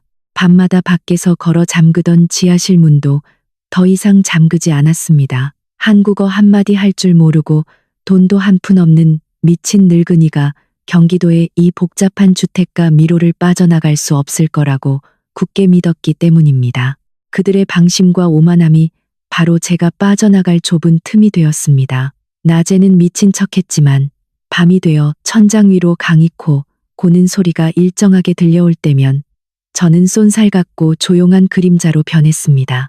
저는 구형 휴대폰을 이용해 몰래 인천국제공항에서 베트남으로 직행하는 4일 새벽 편도 비행기표를 예약했습니다. 결제는 신발 밑창에 고이 숨겨두었던 국제 신용카드를 사용했습니다. 가져온 짐들을 꼼꼼히 점검하여 부피가 큰 겨울옷들은 다 내버리고 낡은 마 혼방옷 2벌과 약간의 상비약, 신분증이 담긴 가장 작은 천 가방 하나만 남겼습니다. 저는 어둠 속에 앉아 천 가방의 손잡이를 꽉 쥔 채 환기구 소리와 뒤섞이는 제 숨소리에 귀를 기울였습니다. 침에 놓인 연기는 그 임무를 완벽하게 완수했습니다. 굶주린 야수들을 잠재웠고 극적인 도주를 가려줄 완벽한 병풍 역할을 해냈습니다. 위층에서 깊은 잠에 빠져 있을 딸을 향한 미련도 눈물도 이젠 단 한 방울도 남아있지 않았습니다. 모성애 대신 돈을 택한 딸에게 저 역시 잔혹함으로 모든 것을 잃는다는 게 어떤 것인지 뼈저리게 가르쳐줄 참이었습니다. 모든 준비는 끝났습니다. 이제 몇 시간 뒤 한국 땅에 아직 짙은 어둠이 깔려 있을 때 저는 이 문을 열고 지옥에서 걸어 나갈 것입니다. 법적, 재정적 파멸을 불러올 시한폭탄을 뒤에 남겨둔 채 말입니다. 그 폭탄은 그들의 더럽고 호화로운 환상을 송두리째 날려버릴 것입니다. 차가운 지하실의 짙은 어둠 속에 누워 탈출의 순간을 기다리며 제 마음은 닷새 전 그 운명적인 오후로 끊임없이 되돌아갔습니다. 내 살배기 아이의 입에서 튀어나온 천진난만한 말 한마디가 배 아파 낳은 딸과 저를 이어주던 모성애의 마지막 끈을 식칼로 내리치듯 싹둑 잘라버렸던 바로 그 오후 말입니다. 흔히들 아이는 어른의 본성을 가장 진실하게 비추는 거울이라고 합니다. 그들이 매일 보고 듣는 것들은 그 연약한 뇌리에 각인되어 위선적인 포장 하나 없이 가장 노골적이고 잔인한 방식으로 튀어나오곤 합니다. 두 피가 섞인 외손자 태호, 제가 품에 안고 제 입에 들어갈 것을 아껴가며 비싼 분유를 한국으로 붙여주며 키웠던 그 아이가 바로 그 피 묻은 거울이었습니다. 그날 경기도의 하늘은 잿빛이었습니다. 비와 강은 파트너의 연애에 참석하러 나가며 태호를 제게 덜렁 맡기고 갔습니다. 저는 척추협착증 때문에 끊어질 듯 아픈 허리를 이끌고 2층 고급 욕실에 뽀얀 욕조에 따뜻한 물을 받아 아이를 씻겼습니다. 모락모락 피어오르는 수증기가 벽면에 커다란 거울을 뿌옇게 덮었습니다. 욕조 안에 앉은 태호는 고무오리 장난감으로 물장구를 치며 제 주름진 얼굴과 낡은 스웨터에 비눗물을 튀겼습니다. 저는 화를 억누르며 부드러운 수건으로 아이의 등을 살살 문질러 주었습니다. 할미가 깨끗하게 씻겨줄 테니 얌전히 있으라고 타이르며 달랬지만 아이는 말을 듣지 않았습니다. 아이는 대야에 담긴 물을 제 얼굴에 확 끼얹었습니다. 비눗물이 눈을 찌르고 짠물이 입가로 흘러내렸습니다. 저는 허우적거리며 손으로 얼굴을 쓸어내리고는 할미 옷이 다 젖었으니 장난 그만 치라고 가볍게 꾸짖었습니다. 바로 그 순간 내 살배기 아이의 손이 멈췄습니다. 아이는 욕조 안에서 알몸으로 벌떡 일어섰습니다. 그 눈빛은 외할머니를 향한 어린아이의 투정 섞인 천진난만함이 아니었습니다. 그 눈빛은 강히 저를 쳐다보던 오만하고 차가운 경멸의 눈빛과 똑같았습니다. 아이는 오동통하고 조그만 손가락으로 제 얼굴 정중앙을 가리켰습니다. 한 글자, 한 글자. 아이의 입에서 튀어나온 말들은 어눌한 베트남어였지만 제 고막을 뚫고 심장을 갈기갈기 찢어놓기에 충분했습니다. 아이는 엄마가 자기한테 할머니 말을 들을 필요가 없다고 했다고 말했습니다. 엄마가 그러는데 할머니는 한국의 무보수 식모 노릇이나 하러 빈대부터 사는 촌스러운 식충이일 뿐이라고 했습니다. 그리고 가장 끔찍하고 잔인한 말은 그 어린아이의 앳된 목소리에서 악을 쓰며 터져 나왔습니다. 엄마가 그러는데 할머니 빨리 죽어버리래. 계단에서 떨어져서 목 꺾여서 죽어버리래. 그래야 우리 집이 엄청 큰 보험금 타서 더 큰 집 산대. 욕실 안에 공기가 일순간 빨려 나간 것 같았습니다. 샤워기에서 욕조로 뚝뚝 떨어지는 물방울 소리가 쇠망치로 모루를 내리치는 소리처럼 날카롭게 울려 퍼졌습니다. 저는 차가운 타일 바닥에 털썩 무릎을 꿇고 말았습니다. 뒤로 낮아빠지지 않으려 두 손으로 욕조 가장자리를 꽉 부여잡았습니다. 하늘과 땅이 뒤집혔습니다. 극심한 충격이 덮쳐오기 전 찰나의 순간 동안 뇌가 마비되었습니다. 4살짜리 아이가 식충이, 보험금, 목 꺾여서 죽어버려. 같은 단어를 스스로 생각해낼 리는 만무했습니다. 그것은 딸 부부가 밤낮으로 아이의 머릿속에 주입한 독설이자 사악한 흉계였습니다. 그들은 저를 살해하겠다는 계획을 어찌나 자주 반복해서 입에 올렸던지 아이조차 그것을 너무도 당연하고 기대할 만한 이야기로 여길 정도였던 것입니다. 눈물조차 나지 않았습니다. 그 어떤 눈물로도 그 순간의 극도의 수치심과 고통을 표현할 수 없었습니다. 저는 외손자를 바라보았습니다. 아이는 여전히 자기 부모가 가르쳐준 모범 답안을 완벽하게 암기해낸 것이 자랑스러운 듯 천진난만하게 까르르 웃으며 수면을 찰싹찰싹 치고 있었습니다. 아이는 자신의 그 한마디가 제 눈에 비친 부모의 인간으로서의 자격을 제 손으로 박탈해버렸다는 사실을 알 리 없었습니다. 아이는 그 한마디가 저를 참고 인내하는 할머니에서 이 더러운 가족을 제 손으로 기꺼이 묻어버릴 피도 눈물도 없는 냉혈한으로 만들어버렸다는 사실을 몰랐습니다. 저는 말없이 일어나 수건으로 아이의 몸을 감싸 안고 밖으로 데려가 옷을 입혔습니다. 제 손은 얼음장처럼 차가웠지만 움직임 하나하나는 극도로 단호하고 흔들림이 없었습니다. 아이를 탓할 수는 없었습니다. 아이는 낳아준 부모가 탐욕과 비인간성이라는 시커먼 잉크로 칠해놓은 백지에 불과했으니까요. 하지만 바로 그 순간 저는 이 집에서의 제 존재가 끝을 맺었음을 깨달았습니다. 악마에게 영혼을 판 자들을 모성애로 감화시킬 수는 없었습니다. 제가 피를 토하며 낳은 핏줄이 독이 되어버렸다면 면도칼로 제 살을 깊숙이 도려내는 한이 있더라도 그 독을 제 삶에서 직접 짜내야만 했습니다.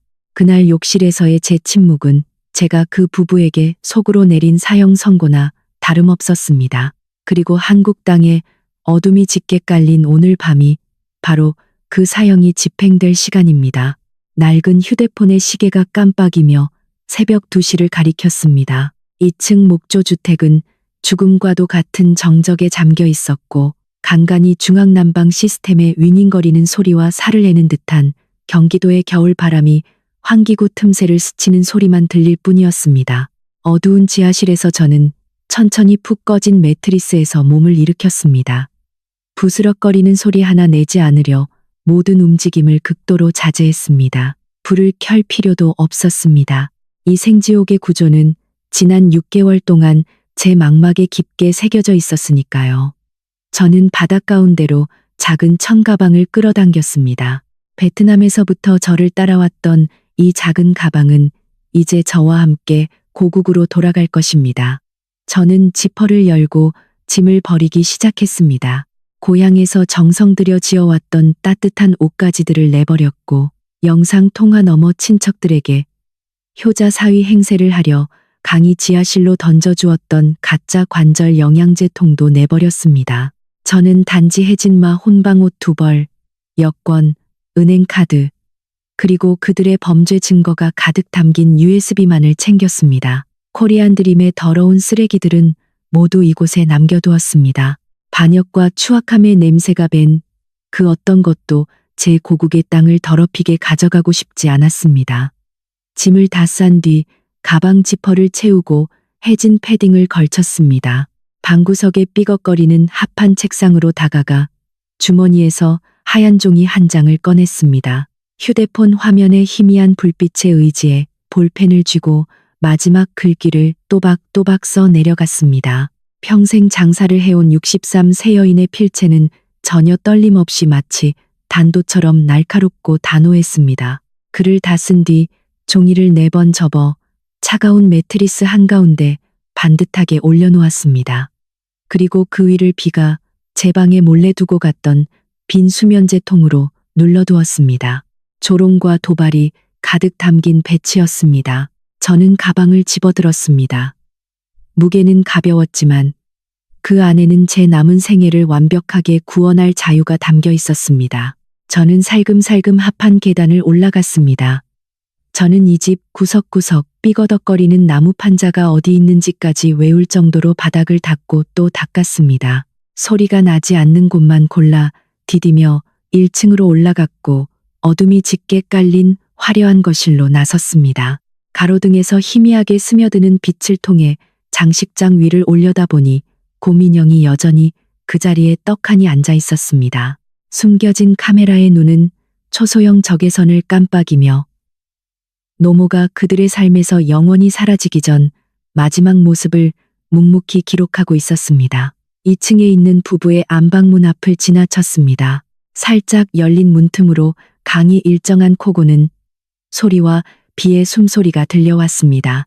그들은 베트남에 있는 8억 원의 재산과 곧 굴러떨어질 26억 원의 생명보험금의 환상에 취해 달콤한 꿈을 꾸고 있었습니다. 승리를 확신한 흉악범들의 태평한 잠이었습니다. 저는 그 문을 뚫어질 듯 1초 동안 노려보았습니다. 미련도 동정심도 없었습니다. 오직 극도의 혐오감만이 솟구쳤습니다. 등을 돌려 곧바로 현관문을 향해 걸어갔습니다. 방범문이 작은 틈을 내며 열렸고 저는 그 사이로 몸을 빼냈습니다.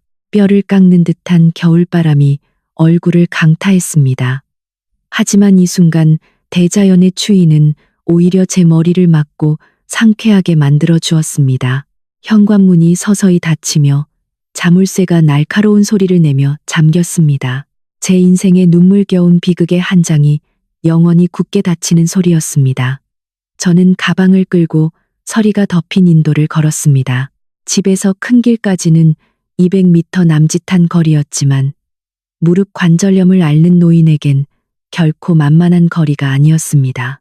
발뒤꿈치부터 전해지는 찌릿한 통증을 악물고 참아내며 젖고 차가운 아스팔트 위에 굳건한 발자국을 찍었습니다.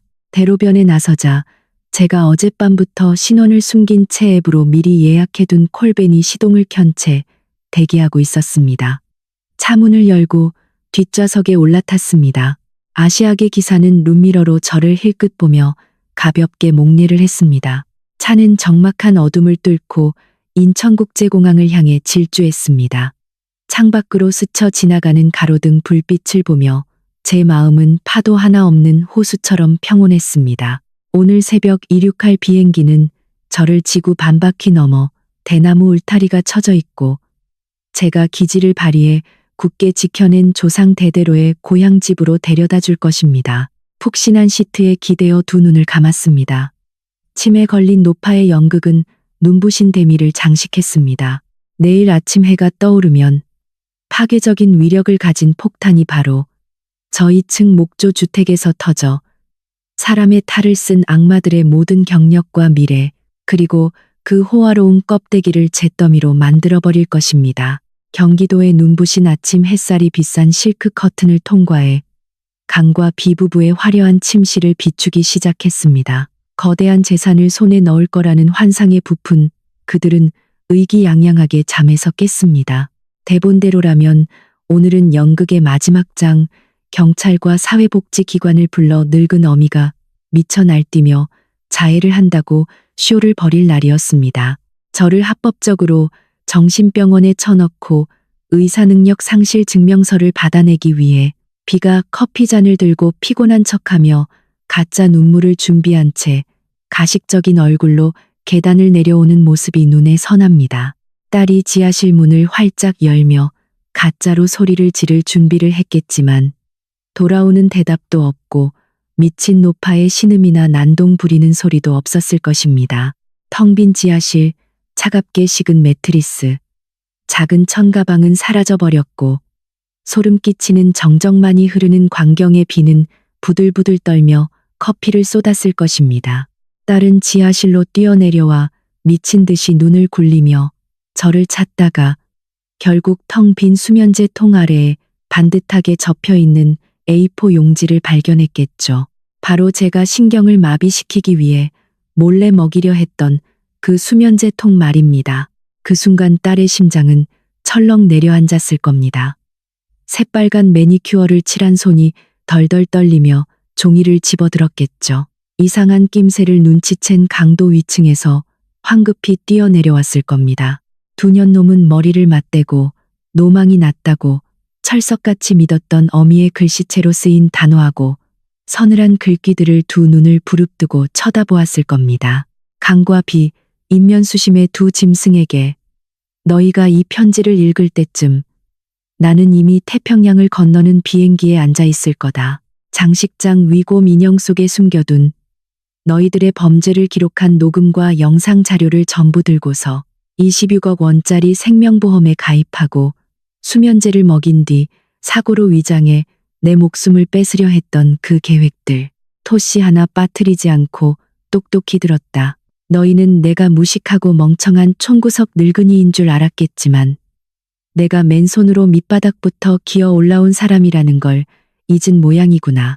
첫째, 생명보험 계약은 어젯밤 한국 본사 한라인을 통해 명의도용과 사기로 모두 신고했다.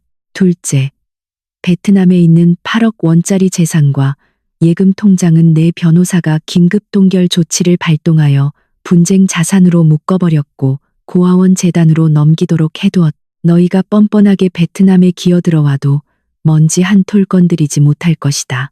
이 수면제 통은 너희들에게 남겨두마. 너희들이 직접 써라. 오늘부터 너희는 단 하루도 두 다리 뻗고 편히 자지 못할 테니까. 인과응보라는 세상의 이치는 누구도 비껴가지 못하는 법이다. 영원히 작별이다. 이 짐승만도 못한 것들아. 장담하건대 그 글을 다 읽은 순간 자만심으로 불타오르던 강의 얼굴은 시체처럼 잿빛으로 변했을 겁니다. 오만방자했던 폭력배 사위의 두 다리는 차가운 시멘트 바닥에 푹 꺾였을 테죠. 비는 악을 쓰며 종이를 찢어 밝히고 거실로 뛰어 올라가 장식장 위고민형을 뒤집어 엎었을 겁니다. 카메라를 숨겼던 빈 공간과 찢겨진 자국을 두 눈으로 확인했을 때 그 잔혹한 진실이 거대한 쇠망치가 되어 그들의 뒤통수를 후려쳤겠죠. 그들은 덫에 걸렸습니다. 자신들의 오만함과 밑 빠진 독 같은 탐욕이 스스로 파놓은 완벽한 덫에 말입니다. 이 충격은 단순히 8억 원과 26억 원이라는 환상의 돈을 잃은 데서 그치지 않았습니다. 그것은 현실의 삶 전체가 연쇄적으로 무너지는 붕괴의 시작이었습니다.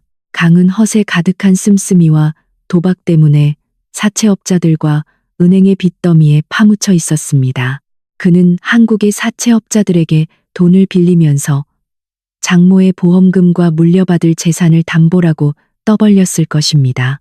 이제 유일한 히든카드가 연기처럼 사라져버린 지금 지구 반대편에서 자신을 기다리고 있는 것이 무엇인지 그는 뼛속 깊이 깨달았을 것입니다.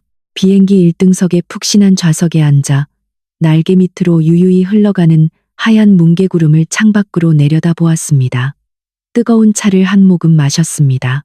목구멍으로 넘어가는 쌉싸름한 맛 끝에 밀려오는 단맛이 참으로 달콤했습니다. 저는 더 이상 눈물을 흘리지 않았습니다. 친딸에게 배신당한 고통은 이미 다 타버리고 오직 텅 빈 평온함만이 남았습니다. 그들이 저지른 모든 짓은 이제 그들 스스로 감당해야 할 몫이었습니다. 제가 남기고 온 폭탄은 굉음조차 내지 않았지만 그 폭발력은 그들의 인간성, 재산, 그리고 생명까지 서서히 조금씩 지식여 놓을 것입니다. 인과응보는 흔히 다음 생에나 이루어진다고들 합니다. 하지만 돈 때문에 낳아준 부모의 피를 빨아먹고 목숨까지 앗아가려 한 페류나들에게 떨어지는 하늘의 그물은 태풍보다도 빠르고 가혹합니다. 징벌은 초자연적인 힘이 아니라 강과 비 스스로 뿌려놓은 음모와 비열함에서 시작되었습니다. 제가 하노이의 아파트로 돌아온 지 7개월이 지났을 때 한국에 있는 친척들과 피눈물로 얼룩진 구조 요청 이메일들을 통해 저는 코리안 드림의 상류층이라 떠벌리던 그 부부의 비참한 몰락을 온전히 목격할 수 있었습니다. 제가 남긴 절명서신이 26억 원의 보험금과 베트남의 8억 원 재산이라는 환상을 박살냈을 때 강이 위태로웠던 자금줄은 완전히 끊어졌습니다. 한국의 악명 높은 사채업자들, 자비란 단어를 모르는 자들이 빚을 받으러 집 앞까지 들이닥쳤습니다. 갚을 현금은 없고 가짜 보험 증서를 담보로 썼다는 사실까지 발각되자 그들은 푸른 잔디밭이 깔린 그 목조 주택 앞에서 강을 반죽음이 되도록 두들겨 팼습니다. 동네가 발칵 뒤집혀 경찰이 출동할 정도였습니다. 하지만 경찰은 그들을 구하러 온 것이 아니라 이 가정의 완벽한 껍데기에 종지부를 찍으러 온 것이었습니다. 강의 불법 사채 기록이 파헤쳐졌고 이에 따라 세무서와 은행이 불법 자금 조사에 착수했습니다. 불과 3개월 만에 은행은 그들이 그토록 자랑스러워하던 2층 집을 경매로 넘겨버렸습니다. 강과 비, 그리고 태우는 다 해진 옷가지가 담긴 가방 몇 개만 쥔 채 길거리로 내쫓겼습니다. 그들이 저를 나락으로 밀어붙여 집 밖으로 내쫓으려 했던 그 방식 그대로 말입니다. 돈으로 썩어빠진 본성을 가릴 수 없게 되자 화목한 부부의 가면은 찢겨나갔고 그들은 서로를 원망하고 잔인하게 헐뜯으며 진흙탕 싸움을 벌였습니다. 비는 강을 향해 부자 한국계 행세로 자신을 속여 빚더미에 앉힌 찌질하고 쓸모없는 놈이라며 악을 쓰고 저주했습니다. 돈줄이 막히고 벼랑 끝에 몰린 강은 특유의 폭력성과 가부장적인 본성을 드러내며 수천 달러짜리 화장품을 발라대던 비의 얼굴에 무자비한 주먹질과 발길질을 퍼부어 시퍼런 멍을 남겼습니다. 그들이 어두컴컴한 지하실에서 제 머리 위에 쏟아부었던 정신적인 폭력이 이제 물리적인 폭력이 되어 똑같이 되돌아간 것입니다. 폭력과 가난을 견디지 못한 비는 태호를 안고 도망쳤습니다. 한때 시골 출신 친정엄마를 무시하고 콧대 높게 굴던 딸은 이제 불법 체류자들이 모여 사는 달동네에 허름한 새방으로 숨어들었습니다.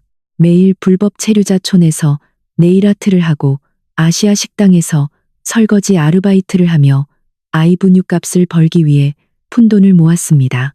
사회 밑바닥 노동자로서 고용주에게 욕을 먹고 손님들에게 짓밟히며 바닥까지 떨어진 수치심을 뼈저리게 맛보았습니다. 그녀가 제게 강요했던 그 무보수 식모 생활과 다를 바 없는 비참한 꼴이었습니다. 딸은 제게 수십 통의 이메일을 보내 펑펑 울며 사과하고 제발 자비를 베풀어 하노. 이 집 일부라도 팔아 굶어 죽어가는 모녀를 살려달라고 애원했습니다. 저는 그 이메일들을 열어보았지만 제 눈빛은 미동도 없이 고요했습니다.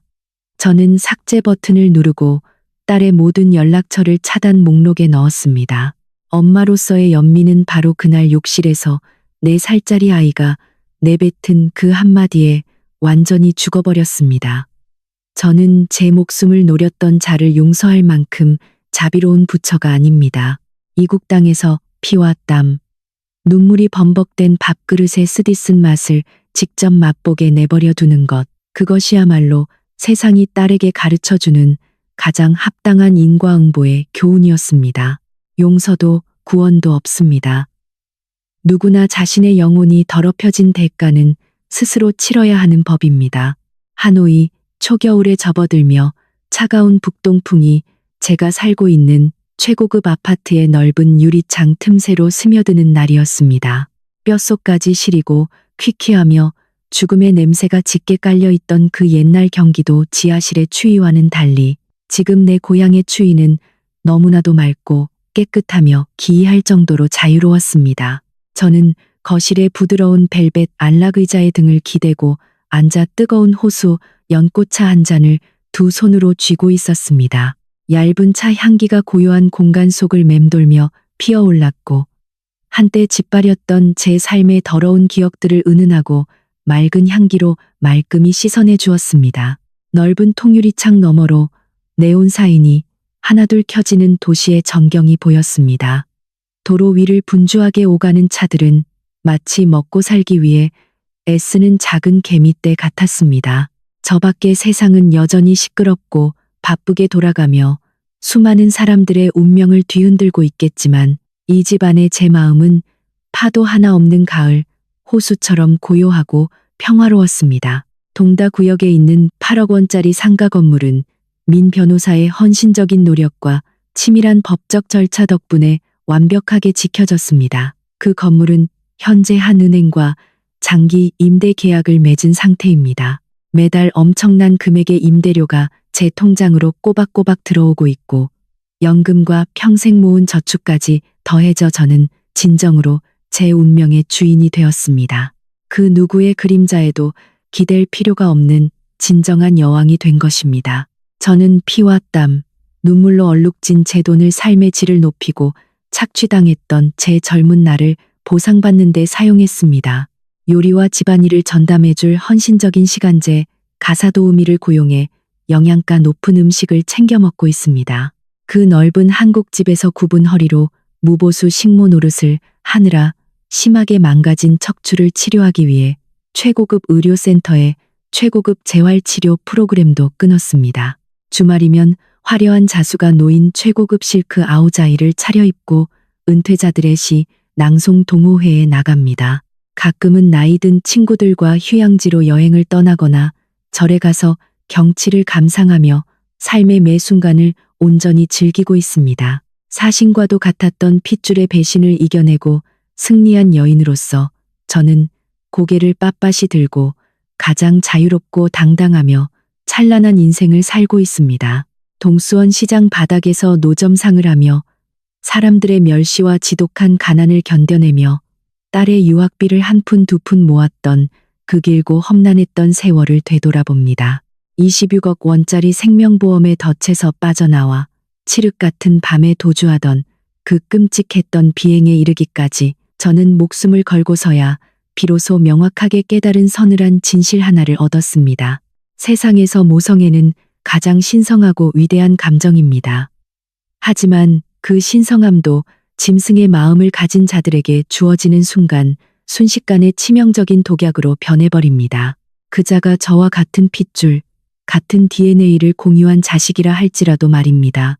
내막을 전혀 모르는 친척들이나 사람들은 제가 빚더미에 앉아 몰락한 딸과의 연을 끊고 한국에서 알아서 생사를 감당하게 내버려둔 것을 두고 수군거렸습니다. 그들은 저를 피도 눈물도 없는 매정한 어미, 자식을 잡아먹는 호랑이, 배은망덕한 늙은이라고 손가락질했습니다. 그런 뒷말이 귀에 들어올 때마다 저는 그저 쓴웃음을 지을 뿐이었습니다. 그들은 난방도 안 되는 그 지하실에 저와 함께 있어 본 적이 없습니다. 부엌 구석에 처박힌 찬밥 덩어리를 씹어 삼켜본 적도 없습니다. 그리고 무엇보다 친어미를 계단에서 밀어버리고 보험금을 챙기자며 새벽 1시에 수면제를 탈모일을 하던 악마들의 대화를 들어본 적이 없기 때문입니다. 자신이 가장 사랑하는 사람에게 목에 칼이 들어오는 경험을 해보지 않은 자들은 언제나 타인의 매정함을 쉽게 툭툭 재단해 버립니다. 오늘날 저의 이 잔인함은 사실 제 자신을 향한 가장 큰 자비입니다. 비와의 연락을 완전히 끊고 전화번호를 바꾸고 모든 소셜미디어 계정을 차단하고 딸과 관련된 모든 물건을 쓰레기통에 내다 버린 것은 홧김에 버린 충동적인 행동이 아니었습니다. 그것은 제 마음속에서 치른 장례식이었습니다. 그렇습니다. 제가 애지중지하며 제 청춘을 다 바쳐 키워낸 그 딸은 이미 죽었습니다. 저를 정신병원에 쳐넣으려는 사위의 계획에 고개를 끄덕인 그 순간에 죽었습니다. 내 살배기 아이의 머릿속에 외할머니 목 꺾여 죽어버려라는 저주를 주입했을 때 제 딸은 완전히 죽은 것입니다. 저 먼 이국 땅에서 식기세척기 아르바이트를 하며 사채업자들을 피해 숨어 지내는 저 여자는 제 자식의 껍데기를 뒤집어 쓴 영혼 없는 시체일 뿐입니다. 밑 빠진 독 같은 탐욕과 더럽고 얄팍한 허세가 키워낸 악마일 뿐입니다.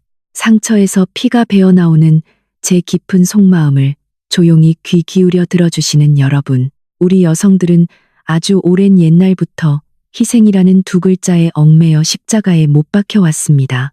이 사회는 우리 머릿속에 부모 세대가 희생해야 자식 세대가 잘 산다는 사상을 세뇌시켰습니다. 우리는 억울함과 모욕, 불공평을 이악 물고 참아내며 허리가 휘고 무릎이 닳도록 일해 젊음을 쥐어짜고 마지막 노후 자금까지 몽땅 털어 자식의 앞길을 깔아주었습니다. 우리는 모든 것을 헌신하고 한 발 물러서서 양보하면 노년의 자식들이 따뜻한 안식처가 되어줄 것이라고 순진하고 멍청하게 믿어왔습니다. 효자 사위, 며느리가 황혼의 나무지팡이가 되어줄 것이라 믿었습니다.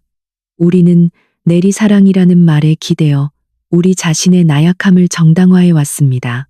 하지만 현실의 삶은 속담이나 격언보다 훨씬 더 가혹합니다.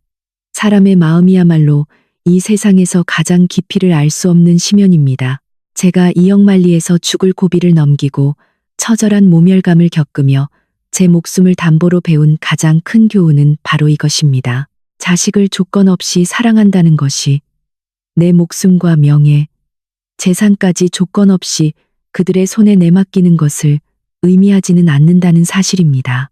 어머니들이, 여성들이 평생을 바쳐 이룩한 돈과 재산은 단순한 종이 쪼가리나 차가운 벽돌 더미가 아닙니다. 그것은 우리의 땀이자 피이며 잃어버린 청춘이고 인생의 황혼기에 접어들었을 때 우리의 존엄을 지켜줄 가장 튼튼한 갑옷이자 가장 강력한 부적입니다. 탄탄한 재력을 쥐고 있을 때 우리는 우리 삶의 방식을 선택할 수 있는 절대적인 권력을 갖게 됩니다. 아플 때 최고급 병원을 선택할 권리가 있고 눈치를 보며 며느리나 사위의 시중을 드는 대신 전문 간병인을 고를 수 있습니다. 자기 집에서 거지처럼 적선을 바라며 용돈을 구걸하지 않고 무엇을 먹을지, 무엇을 입을지, 어디로 여행을 갈지 스스로 결정할 권리가 있습니다. 비바람을 피할 유일한 우산을 자식에게 내어주는 멍청한 짓은 절대 하지 마십시오. 진짜 폭풍우가 닥쳤을 때 내 우산을 빼앗아간 바로 그자들에게 비에 젖어 덜덜 떨며 문을 두드리고 동정을 구걸해야 하는 처지가 될 테니까요. 여러분, 계산적이고 깐깐한 엄마라는 소리를 듣는 걸 두려워하지 마십시오. 재산 문제에서 계산을 분명히 한다고 자식들이 원망하고 탓할까봐 두려워하지 마십시오. 진정으로 오래가는 사랑은 비열한 착취가 아니라 상호 존중이라는 토대 위에서 지어지는 것입니다. 우리 스스로가 흘린 땀방울을 소중히 여기지 않고 우리 자신을 헐값에 넘겨버린다면 어떻게 남이 심지어 친자식조차 나를 귀하게 여겨주기를 바랄 수 있겠습니까? 제가 법을 이용해 8억 원을 전면 동결시키고 강과 비 부부의 모든 퇴로를 끊어버린 것은 단지 물질을 되찾기 위함이 아니었습니다. 그것은 인간으로서의 위치와 인권, 그리고 한 어머니로서의 존엄성을 되찾기 위한 피투성이 여정이었습니다.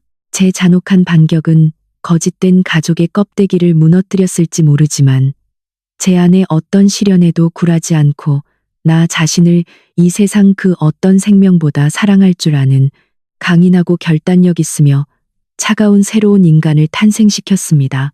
바다 건너 저편에서 강과 비가 맞이한 비참한 결말을 돌아볼 때마다 저는 눈앞에 펼쳐지는 인과응보의 법칙을 더욱 깊이 실감합니다. 26억 원의 보험금과 고향의 재산이라는 환상에 눈이 멀어 결국 자신들의 무지와 잔혹함이 만들어낸 덫에 스스로 빠져버린 그들. 한국의 은행은 자비가 없었고 사채업자들에게 자비란 애초에 존재하지 않았습니다. 집을 빼앗기고 빚에 쫓겨 쥐새끼처럼 숨어 지내야만 했던 그들.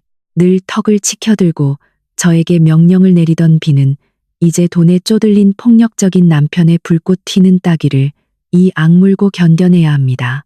목숨을 부지하기 위해 화장실 청소를 하고 가장 밑바닥 일을 하며 무릎을 꿇어야 합니다. 저를 집없는 노숙자나 가는 정신병원에 쳐넣으려 했던 자들이 이제는 본인들이 타국에서 떠도는 노숙자 신세가 되었습니다. 이것은 비극이 아닙니다. 낳아준 부모를 배신한 자들에게 조물주가 내린 가장 공정한 판결입니다. 이제 푹신한 의자에 기대어 두 눈을 감아도 그 지하실에 소름 끼치는 소리들은 더 이상 저를 괴롭히지 않습니다. 저는 세상이 흔히 강요하는 독성 가득한 틀에 맞춘 완벽한 엄마가 되지 못했던 제 자신을 용서합니다. 엄마는 자식을 위해 제 몸을 불태워 빛을 밝히는 촛불이 되어야 한다고요? 아니요. 저는 그런 촛불이 되기를 거부합니다. 저는 한 명의 인간입니다. 제게는 살 권리, 행복할 권리, 그리고 제 자신을 보호할 권리가 있습니다. 무언가를 내려놓는다는 것은 때론 살을 도려내고 뼈를 깎는 것처럼 고통스럽습니다.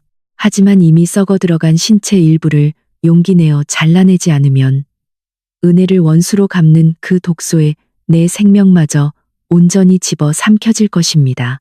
저는 그 악마 같은 딸을 놓아버렸고 제 삶의 공간과 마음 속에서 그 쓰레기를 깨끗이 쓸어냈습니다.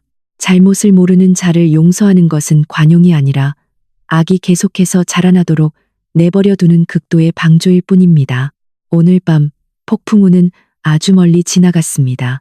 넓고 고요한 집 안에 앉아 저는 제 영혼이 완벽한 평온이라는 열반의 경지에 다다랐음을 느낍니다. 더 이상 찌르는 듯한 험담도, 흘겨보는 눈빛도, 끼니와 잠자리를 짓누르던 기만적인 계산들도 없습니다. 노년의 행복이란 참으로 단순하다는 것을 깨닫습니다. 자식과 손주들에게 둘러싸여 있다고 행복한 것이 아닙니다. 특히 그들이 내 살을 뜯어먹으려 호시탐탐 노리고 있을 때는 더더욱 그렇습니다. 행복이란 내 이름으로 된 집에서 눈을 뜨고 자유로운 공기를 마시며 내 손으로 맛있는 차를 우리고 싱싱한 꽃을 꽂으며 오늘 하루를 나 자신만을 위해 온전히 살 수 있다는 확신입니다. 우리 여성들은 평생을 아내로서, 엄마로서 도리를 다하며 살았습니다. 땀과 눈물로 이 세상에 진 빚을 다 갚았습니다. 황혼기에 접어든 이 시간들은 조물주가 내려주신 값비싼 선물이자 가장 당당하게 누려야 할 시간입니다.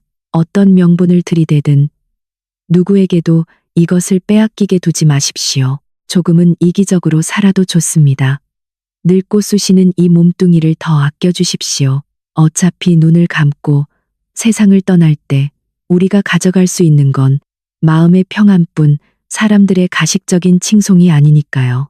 숨죽인 채 식모처럼 설거지를 하고 어두운 지하실에서 잠을 자며 살해, 위협과 마주해야 했던 장모가 무쇠처럼 차갑게 법적 징벌을 가하며 자신의 생명과 재산을 온전히 되찾은 이 여정.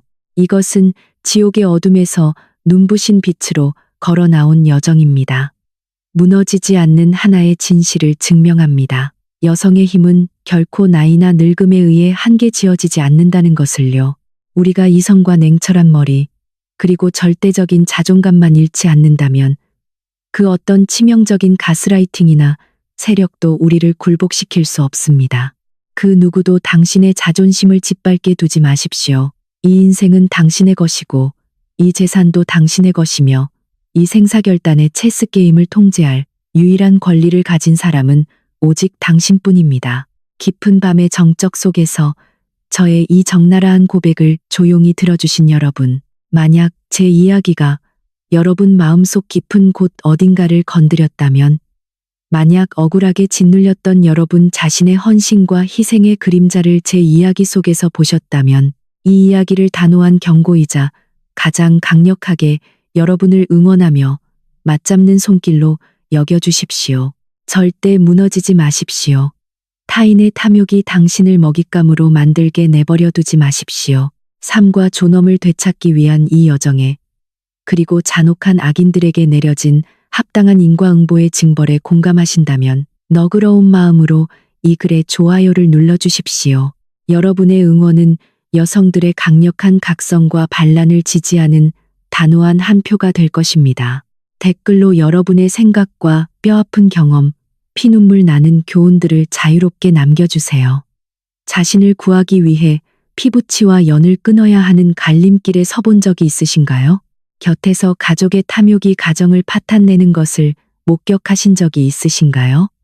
마음속 무거운 짐들을 모두 내려놓고 이곳에 털어놓아 주십시오. 함께 읽고 공감하고 함정이 난무하는 이 세상에서 우리 마음을 강철처럼 단단하게 무장하는 법을 배워갑시다. 저희 공간에 처음 오셨다면 구독과 알림 설정도 잊지 마세요. 매일 밤 잔혹하지만 인간적인 삶의 이면을 들춰내며 가장 소중한 인생의 교훈을 나누는 쉼터가 되어 드리겠습니다. 밤이 아주 깊었습니다. 시끌벅적했던 도시의 소음도 이제 끝없는 정적 속으로 완전히 가라앉았습니다. 복잡한 사연들을 가슴에 품고 계신 모든 분들, 특히 우리 할머니, 어머니, 자매님들께 이 작은 화면 너머로나마 가장 따뜻한 포옹을 보내드립니다. 가치 없는 희생과 모든 근심은 이제 내려놓으세요. 마음을 깨끗이 비워내고 필요하다면 악인들에게 한없이 매정해지시길 바랍니다. 아무 꿈도 꾸지 않고 가장 평온하고 깊은 잠을 이루시기를 바랍니다. 어제 아무리 거센 폭풍우가 몰아치고 짓밟렸다 하더라도 내일의 태양은 다시 떠오를 것이며 당당하고 행복하게 살아갈 권리는 항상 우리 자신의 손안에 꽉 쥐어 있다는 사실을 잊지 마십시오. 안녕히 계십시오. 다음에도 세상을 뒤흔들 이야기로 찾아오겠습니다. 편안한 밤 보내세요.